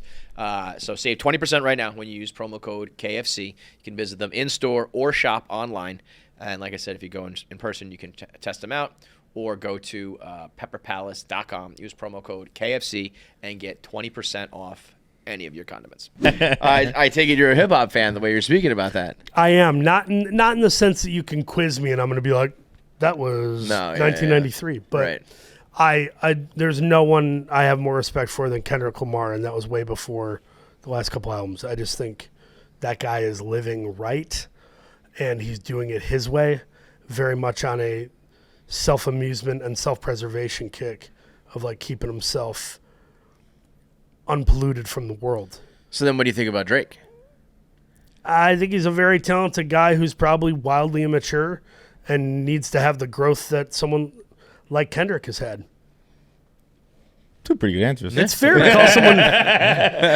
I'm not much of a hip hop guy, so I don't really know that world that well. But I'd say those are two good answers. I listen to everything. I love country. I love hip hop. I love the occasional pop. I can bop to Miley Cyrus Flowers, but I'm also bopping to Johnny Mathis, and I'm also bopping to, Rage Against the Machine. Yeah. So I'm back to this Farley thing because I'm the Farley because I'm. Can we talk about how fresh that hat is, by the way? This one? It's a nice hat. That's crispy. I noticed that when we've been recording earlier. Yeah, it's a good hat. It's also like my teams. It's tough. I'm a Mets Knicks guy, and big like blue and orange hats, or sometimes it's hard to wear. I don't know. I like that it's like a little muted. Yeah. Kind of. No, I'm for color coordination or for getting crap from other fans. More like color coordinate. It's just like this hat I can wear out. It doesn't work with everything. Yeah. Well, this hat. So every Father's Day, my kids get me a Mets hat, and that's sweet. I think their mother just does not even try to get the right size hat for me anymore. So he's a 7 5/8. It's a 7 7/8, bro. I think I'm like 7 1/4. I got man. But it's nice to have one that like fits me. And thank you. No, Farley. Sorry. Yeah, but Farley, I just he to me, I'm going back to NBA Jam. I'm a like 90s nostalgic freak, and I think that era is amazing. It's my own. I love it, and I just think Farley is probably the greatest what if, ever. Yeah, and man. I think they've tried to fill that role with other people, and some people are great too, but I don't think it would have been anything. But then I go to like. What was he that way because of all his demons? Like, is it, it could go a million different ways with him. I think he's fascinating. Well, but he was brilliantly funny before he dealt with fame and all the stuff in New York that, I think he was getting into the drugging stuff in Chicago. I don't think that the drugs were as prevalent back in Wisconsin for him. Right. But he was funny back then. I think he was funny because he was funny, but I think, the demons were just completely out of control, and you got to believe. The other thing is too, I had to make a conscious decision for myself because all the guys I grew up loving, Jim Carrey and Robin Williams and Chris Farley, these guys also are pretty open about dealing with drugs and alcohol and depression and feeling like they have to be on, like I have to entertain people all the time. And it's like, I remember I was working at a summer camp and there was a night where everybody was paired up on this night out. You get one night out a week to like blow off steam and go to dinner and hang out with your buddies instead of watching the kids, And I was with a bunch of staff members and all the guys and girls are paired up and I'm like the odd man out with no one to like snuggle under a blanket with by the riverbed or whatever we were doing. And I remember this girl said, "Make us laugh, Paul." And that feeling of like, yeah, I already feel terrible. Dance, monkey, and now, dance. It was very much "You're a monkey, Derek, dance" like from Zoolander. And I just remember feeling that and going, I never want to feel that again. Yeah. And that moment at 16 or 17 really helped me start to slowly pull away from being the wind-up thing. Mm-hmm. Yeah. And I got better at it as I got older because I'm 3 years sober too. I was very much following in the footsteps of Farley of just like, my weight got up to 330 pounds at one point. I was smoking weed like every other day. Like it was just normal, and just binge eating, binge drinking. Right. Everything was fun, but it was only made more fun if I was loaded. Yeah. And so like all my heroes, Chris Farley, Philip Seymour Hoffman, it's like these guys are all going down this similar path. So I thank God I had a pivot.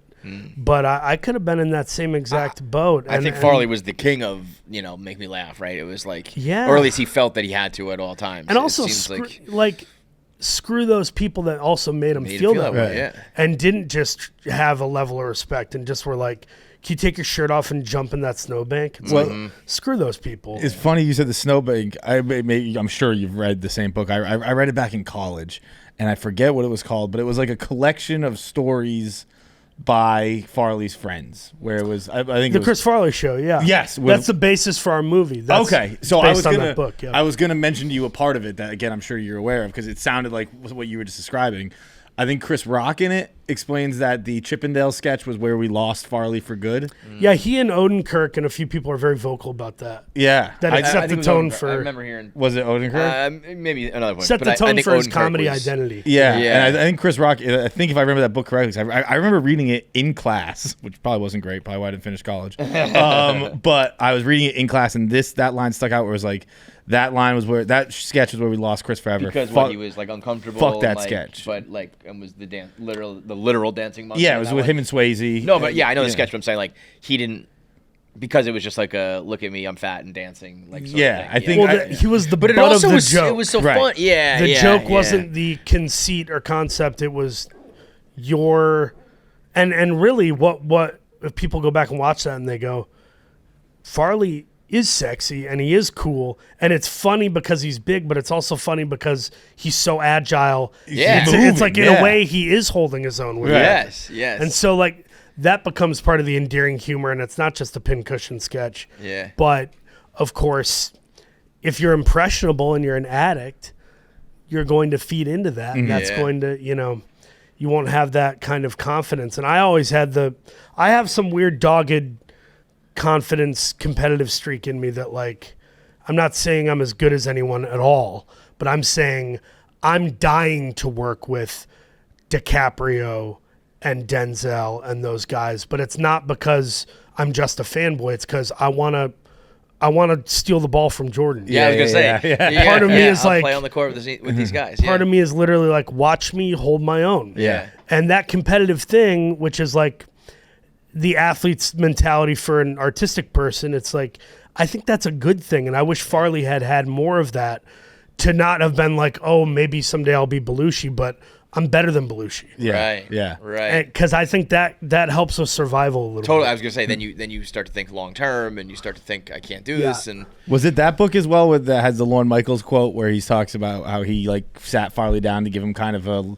lesson, and it was something along the lines of like, Belushi was fucked up for the 60s. I might get the decades wrong, but he's like fucked up for the 60s, doesn't remember the 70s, didn't make it out of the 80s. Like, don't be that. Yeah, no, And- he had a couple like come to Jesus, come to Lorne moments where he wanted to break through to him, and he did for a time. I mean, I think Chris had 2.5 years of sobriety at one point before Black Sheep, and I think Black Sheep was what really derailed him. The movie, he didn't really want to do it, and it didn't go the way he wanted, and turn to the demons again. Yeah. And dude, I'm 3 years sober. And granted, I have a wife and kids. It's different. Yeah.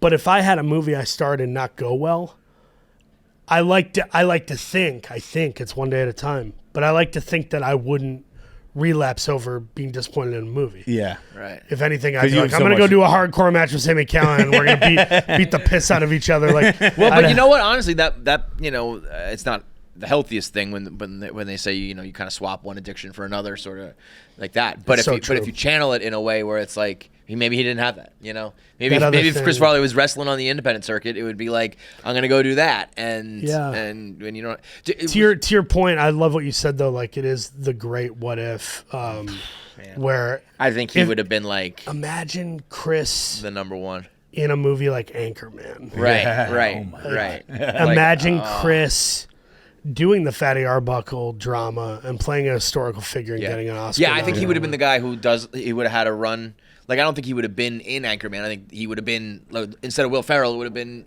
his time to shine, right? Like, they could have added a whole other character. I think he's the guy who, like, 20 years after that, he could have been does the a GOAT. drama, and then you go, oh shit, this guy can really act. And Phil Hartman too. I'll say something that bothers me is the same way Bill Murray and Bob Odenkirk have had dramatic moments in an otherwise comedy status career.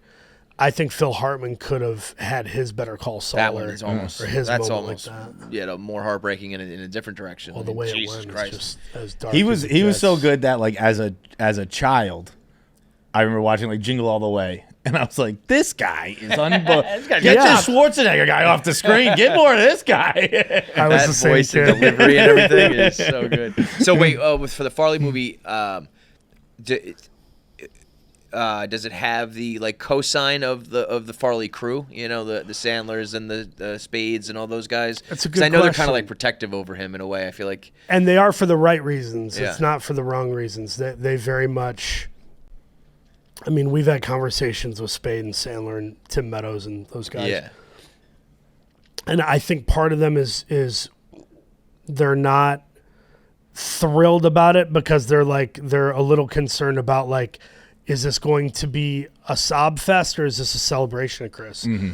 But what I think got people on board now, including the family, is that we are trying to reintroduce Chris to a whole new era of people. So many people don't And we know are any of trying it. to celebrate him in a victory lap of like, it's not just this dead comedian, it's this light that burned out too quickly. And this light can also be rebulbed, at least from the rewatchable standpoint of teach your kids about Chris Farley. And there's a lesson there about like self-worth and addiction stuff and being safer with yourself, but also like in a dark world, the world is the darkest it's ever been. yeah. We need a Chris Farley right now. We need Chris. Right. We need freaking Shrek 5. Like, Yeah. give us something to freaking breathe out and believe in and enjoy, because we're so distracted from the onslaught. We don't realize that we've been psychologically recalibrated in a way that we're not even aware of. The way we grew up, the three of us. How old are you guys? In your early 39. 40s? About Late 30, 30s? 40. Oof, that hurt. Well, I only said it because he looked at me like I was a whippersnapper. I said 38. He's like, "Oh, you're young." Lights up a pipe and starts reading I thought to guideposts. myself at the same age, and you've done a lot fucking more than me, brother. I'm sure there are a lot of things you've done that I haven't done, but I very much I feel as though we're just in a place right now where we don't know the repercussions long term of having the 24-hour news cycle, having the Twitter, media, having people giving criticism in real time constantly as if they have any expertise or any logical reason to be giving criticism. It's messing us up, and our children it will be their new norm. It'll be their like life. I'm hoping it goes back the other way. That like, the I don't next think you can generation- put I the know. toothpaste back. Yeah, right? it's one of those things that it's here Unless you forever. have things to distract and you have positive voices that aren't just like freaking pop stars like shaking their groin in front of a vehicle and throwing money into a crowd. Like if we can have the Chris Farleys and the poets and the people that start clothing lines out of their garage and like the dreamers, that is hopefully what can embolden people rather than just we're living vicariously and then I made a career out of talking about other careers on TikTok. It's like that's what we want to get away from. We want young people to know that they have a voice that we need to hear, rather than you're going to be part of the cacophony of people criticizing other voices. Yeah. It's like, shut the hell up. Right. Go make Yeah, do your something thing. before Yeah, you do tell your own anybody thing. how to do anything. Yeah. So if you had to pick, let's say, what would you say? Let's just call it like to be the win the belt at WrestleMania, Whoa. win a Oscar, Whoa. win or Emmys don't carry the same clout, but let's say you have like a TV show that is a 8-season classic, something like that. Yeah. So basically, the pinnacle in television, pinnacle in movies, pinnacle in wrestling. In what order would you put those things? Oh man, there are men and women and folks who have worked way harder than me in the wrestling world who I think deserve those championships and those opportunities far more than me. So I would put that at the bottom, even though secretly that's a desire to someday be good enough. Yeah, like what if you got there? What if you did it? Like I said, when I say the pinnacle, meaning like so then you do this for 20 more years and you pay your dues and the fans love you and so that belt is actually earned. Would that be the most like the best? If 10 years from now I was holding an Intercontinental Championship in WWE, it'd be the coolest thing in the world. Or in AEW, and I'm their TNT Championship, which is what Brody Lee and Cody Rhodes and all these great guys have had. That'd be unbelievable. MLW, like to be the open weight champion in MLW or to be a tag team champion in that company would be incredible. Yeah. So I guess I have the Golden Globe and the Emmy. For me, it would be. Already did that. I'm working with your criteria here. This isn't. I didn't throw this out. I think it would go. A wrestling championship #1, and Oscar #2, and then maybe like a spoken word or comedy Grammy #3.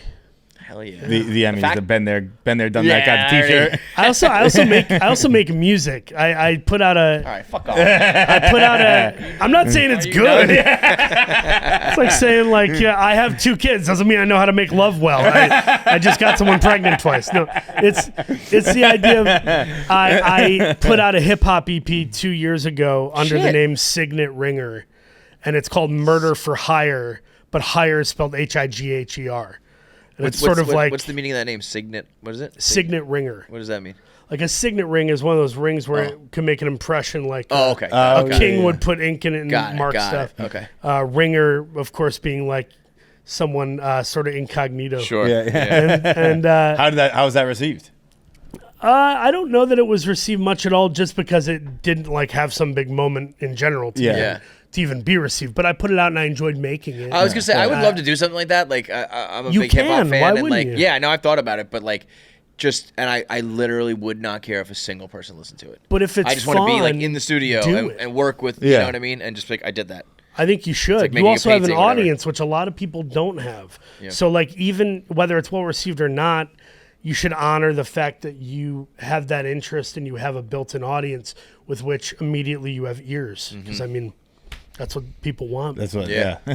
They'll kill for an audience. Amen, brother. Several 100,000 people. I got a question for you. I've heard you refer to yourself as a character actor a number of times. Where does it change? Because I'd call you an actor. Where what is a character? I think actor? a lot of it's insecurity and self-deprecation. Okay, there's the answer. All right. Know that game well. Heard of that, you know. I want to be as good as Denzel and Robert Duvall and DiCaprio. I want to be as good as them, but also I feel like until I look more like a leading man and I drop weight after Farley, and until people start giving me more opportunities to do something different and not just play dark ne'er-do-wells. Yeah. But I feel like I wonder if that's. I don't know that I'll ever feel that way, obviously. Okay. If my I appreciate that helps at all. And by the way, my favorite actors, we talked about it earlier, was Sam Rockwell, Michael Shannon. Most of my favorite actors are not the guys on the cover of People and Entertainment Weekly. Yeah. Well, it's funny you said that, because I don't think you need that necessarily to lose weight and look like a certain way. Well, I want to lose weight so I don't die at 70. Sure. But I'm just saying, on from a top point of view that, selfishly, I'm also maybe I'll. Yeah. It reminds me of I saw once. I forget where I saw it, but someone said I like how we invented a phrase that just describes good actors rather than people who got the job because they're hot. And there's obviously some truth to that. Yeah. But the guys I grew up loving were. The guys I grew up loving were not freaking all-star hot dudes. Right. They were Phil Hoffman, Paul Giamatti, Michael Shannon, Sam Rockwell, regular dudes, Peter Sarsgaard. Yeah. And Peter now Sarsgaard's the guys awesome. that still Sarsgaard's so undersung. It's incredible. And the guys that I'm continually impressed with are still sort of like normal looking, not ungood looking, but normal looking actors like Mahershala Ali, Mads Mikkelsen from Another Round. Oh yeah. Who's the guy I just worked with? Stephen Graham. You guys know Stephen Graham? No. Oh my God, Stephen Graham. he's so good, man. He's been in a lot of Gangs in New York, Boardwalk Empire. I saw him in a movie called Boiling Point. It's one single shot. Oh yeah, I know this guy. He's great. Following a kitchen crew on an important night in the restaurant. He's brilliant. Yeah. But once again, these are not guys on the cover of People. You're not winning Sexiest Man Alive, right? Do you think I'm thinking about it now, like current era. I feel like we have pretty actors, but I feel like when we were growing up, you had to have abs and pecs, and like a lot of the guys. I think you're right. It was more constructed that way. Like you were right? like Jack, like McConaughey. We talked about like people more jacked. McConaughey, whereas Brad now you have Pitt. like Elordi and Chalamet and Butler, who are obviously not. Like they're handsome, good-looking people, but they're not like they don't look like a GI Joe in a case. No. I think the GI Joe guys are, Jeremy Allen White got into. I was gonna say shape all of a they're sudden. not until they are. Yeah, and then it's yeah. like, oh shit, you can do But that there's too, still huh? got Channing Tatum, Gosling, Yeah. but those guys are also I was gonna say, multi-talented too. Yeah. But though they're also, I think they're probably all in their mid-40s, right? I think of them more as our generation rather than like new guys. I think the guys that make the most noise are guys that just do the work in general. I think Chalamet does the work. Yeah. I think Paul Dano does the work. Jesse Plemons, every time I see him pop up, I'm like grateful. Every time I see Plemons, I don't recognize him. Every time he pops up, he looks like a completely different person. Yeah, his weight fluctuates. He's got some Christian Bale in his blood. Yeah, no, I love what I do. I'm so spoiled, and you guys love what you're doing. Your freaking dream job, or at least one of them, amongst other things you want to try. And I would encourage people and maybe this is obvious, but I'll say it for those that don't know it's obvious. I'm not special. I'm just someone who worked really hard at what they loved, and they didn't give up. And one day God said, Eastwood's going to call you and offer you Richard Jewell. Well, I was gonna ask, was that the breakout role, Richard Jewell? Yeah, I think Yeah, I did a show called Kingdom, which was about MMA fighters. That was kind of my earning my associate's degree. My bachelor degree was kind of like I, Tanya, through Richard Jewell, and suddenly people know your face. Yeah. They don't know your name, but they know your face. Yeah. And then, because still to this day, people don't know my name. They're like, oh, you're that guy. You're the that bomber. Guy. Yeah. And I'm like, we're at an airport. Can you not say the fucking bomber, please? But I think with Blackbird, it was like I started my first year now in my master's program, and it's like the next 4 or 5 years, I'm trying to earn my master's degree doing these other projects and eventually producing and directing. And so now you're doing what? Eric Bischoff's One Shot. I am. That is, dude. MLW. I was just doing an interview with Bischoff, and Bischoff is, I mean, the Monday Night Wars. I mean, he was, guy. there, right there, neck and neck with Vince McMahon. Obviously, Vince is the name like Eric Bischoff was that dude. Incredibly influential. Yeah. Great mind for the business for sure, and I was just kind of egging him on. One of the main things I wanted to ask him, and I was just like, would you ever do this again? Why don't you? Because he talks so much about what he doesn't like in wrestling. Yeah. It's like, then do something. Do the thing that you know how to do so well. And he hasn't done it. So it was funny that it just kind of organically came together. Court Bauer immediately was like, yeah. I listen to his podcast all the time. Let's do it. Yeah. It became a thing very quickly. They had a graphic up hours later. It was hilarious. It's funny. I was doing some research for this podcast, and I was driving home back to New York yesterday from Massachusetts, where I'm from, and I was like, I'll listen to a podcast. And I was driving, or I was at a red light, and I just typed Paul Walter Hauser into Spotify and just clicked play on the first podcast that popped up. And the second, I don't really know Eric Bischoff. The second he started talking, I went, "This is a wrestling podcast." I forget exactly what it was called, but it was. And you also have the wrestling voice too, where it's like it could go football, it could go wrestling. The voice, yeah. Oh, this is a wrestling voice all day. Yeah, much to my own insecurity and detriment. Yeah, this is a wrestling voice. If it was a football voice, it would have to sound more sure of itself. and a little more masculine. There's a little bit of a back of the throat Muppet voice going on here too. Yeah, you're not going to hear that on Rich Eisen show.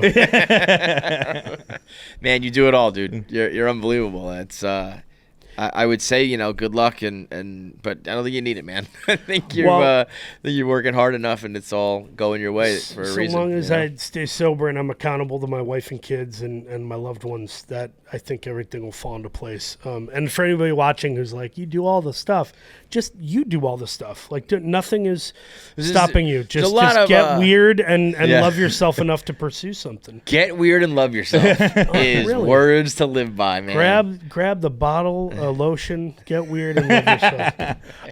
That's such a perfect note to end on. I hate that I have two more quick questions. No, say it. One. Grab the Cetaphil. Sorry. Go ahead. What were you saying? I didn't use Cetaphil for a long time because it sounded too it sounds like prescription or something like that. Where I was like, I can't use that. That's good. No, sounds like you're contracting something the moment you turn the thing and it pops up. I was like, it's a case of Cetaphil. I'm end up in the hospital if I use this. Like, it's like I go dry. But your child, I believe was your son, Harris. Yeah. First acting debut at 5 weeks old. Yeah. I'd always wondered where they get infants in movies and TV shows. Are they usually... They buy them. Like... they have a basement of them in Hollywood. Are they usually like someone on set or one of the actors? Are they usually someone's like... Because a toddler can act, but I always think like an infant is... they're not going out for roles. I think it's about proximation to someone in production. Okay. Where it's like, oh, my friend Janine just had her baby 8 weeks ago. We need a newborn. We can make that work. Okay. For me, it was my wife was strolling by a production office with our son 3 weeks after he was born, just seeing producer buddies of hers. And the producers were just like, we actually need a baby for the movie. We need a baby. And my son is a boy, but played a girl in the scene with Josh Duhamel and Alicia Cuthbert. Yeah. And my wife was there watching behind the monitor, and Mel Gibson was there playing a supporting role, and he's like, man, that baby photographs well. It's a beautiful child. And my wife is like, this is it. Like, holy it's shit. in the bloodline. Is there money involved for that? Oh, I don't even know if we got paid for it. But because you guys, if you were to be like, put your kids up for an audition or whatever, like, would you get paid for something like that? Or is it never like that? I think so. Yeah, I think in usual circumstances, yeah. I'm gonna start like in my movies, like I start earning your rent, kids. Get out there. Ron Howard and some of these guys put their family members in their movies all the time, and part of it is like they're gonna have SAG insurance because they did 2 movies a year for every year, so right, whatever. So I'm sure I'll be throwing my kids or family members and stuff too, the way literal nepo baby. And honestly, it's the idea of having fun. When you go make your movies and you're successful enough to make your movies, you throw in your cousin Steven, I won't give a crap. I'll be very happy for cousin Steven. Right. Get it. And then the second question I had, and this is a very quick one, but I saw the behind the scenes of you on Sunny. And I don't know how I even saw because that episode's gone now. I don't know if you remember seeing Paul and Sonny because he's a juggalo. Right. But it seemed like they were kind of letting you riff and whatnot, and that was your first ever role. Like, first ever televised TV role. TV role. What was that like? Like, because you were a Sonny fan, you said, right? Yeah, big time. I was going to a tiny college in Oak Park River Forest, Illinois, called Concordia. And it was one of those Christian colleges where, like, if you're a pastor's kid and you got A's, B's, C's, and D's, you can get in or whatever. And I went and stopped going to class and became friends with Key and Peele before they were Key and Peele. Oh, wow. Mad TV had gotten canceled, and I was repped for screenwriting out in L.A. So their manager was like, do you want to write the script for them? So I was, like, getting wasted and partying and writing a movie for Key and Peele, and I dropped out of school and was just living on campus and eating off my meal plan. And hell yeah. And just chilling. And while there, wait, what was the question? This all added up to something. Who cares about the question? Well, no, the question was like being on Sunny. Oh, Sunny. Yeah. So, but around that time, we're talking March, April of 2009.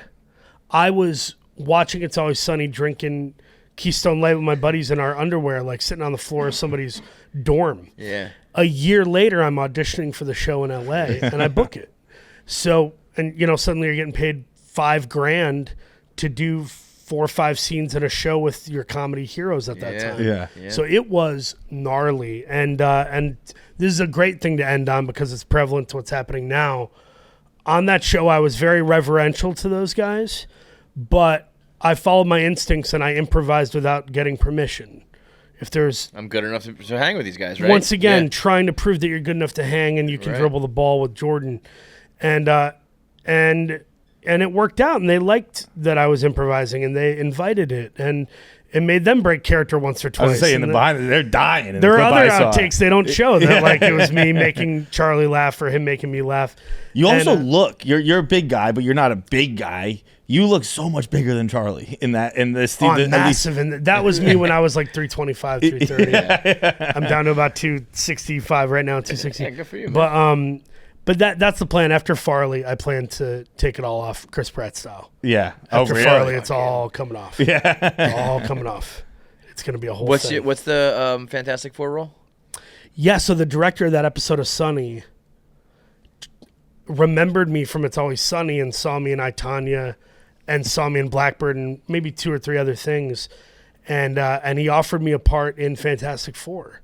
So I'm in that movie. I can't talk about what the involvement is per se, but it's in a capacity where I'm in at least part of the movie, and and it's from the comic books, like a character that's been established, and it's fucking amazing. I'm really proud of what we did in the short time I was on that set. The main characters were there for months and months, and it's a huge undertaking, huge.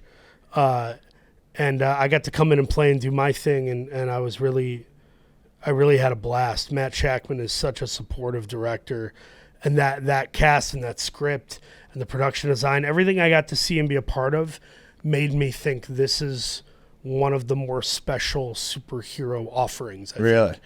I think I get to be in a good one, like a really good one. Any one of these things we've talked about today would probably be like a career definer or a high point, high peak, high water.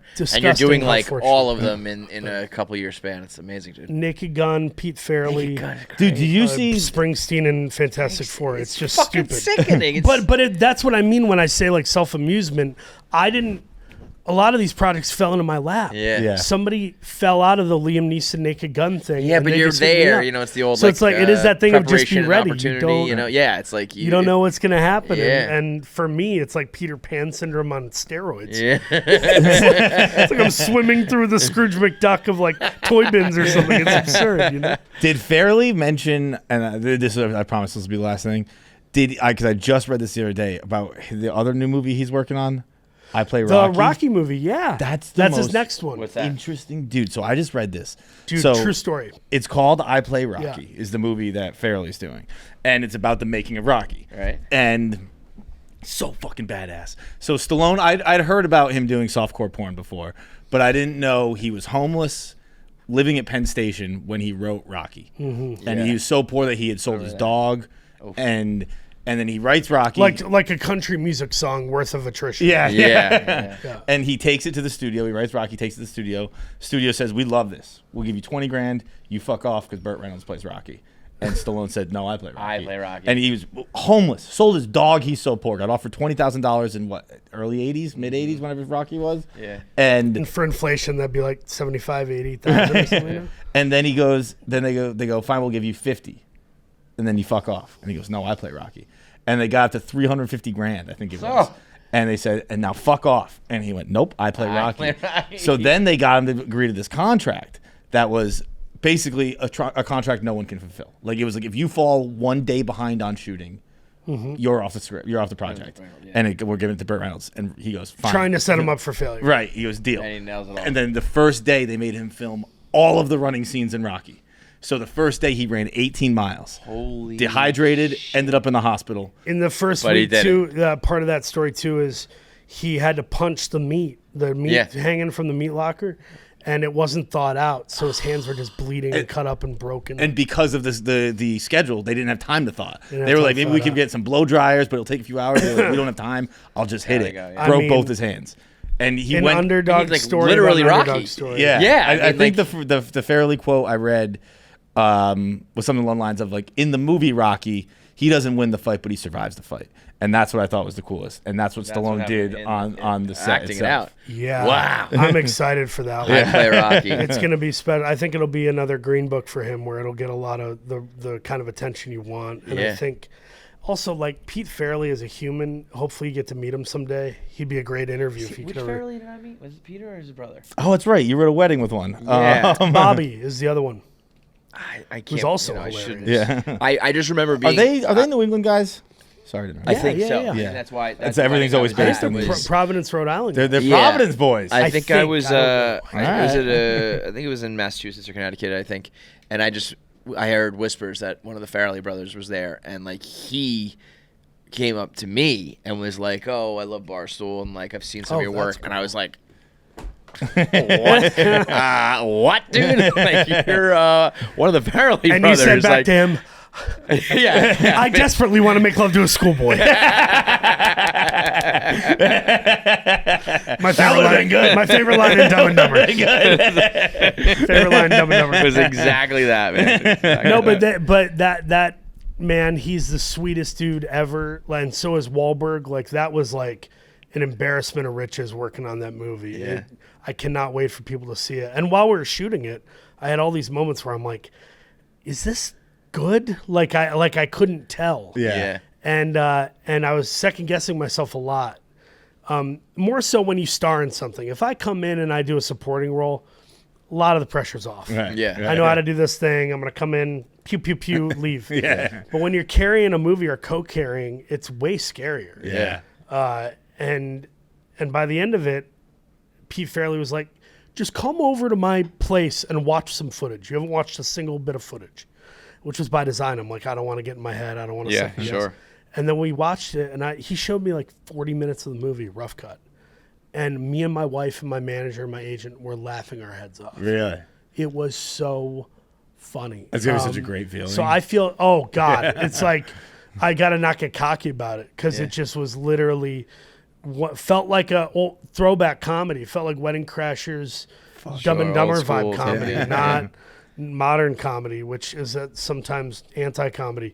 But Pete Farrelly, got to get him on the show. He is Yeah. the sweetest guy. If somebody has a problem with Pete Farrelly, they have a problem. They're the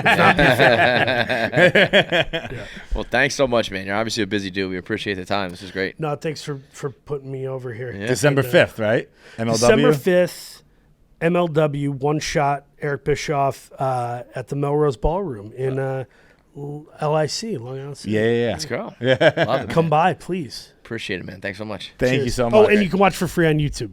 Hey, can't make everybody loves that. Yeah.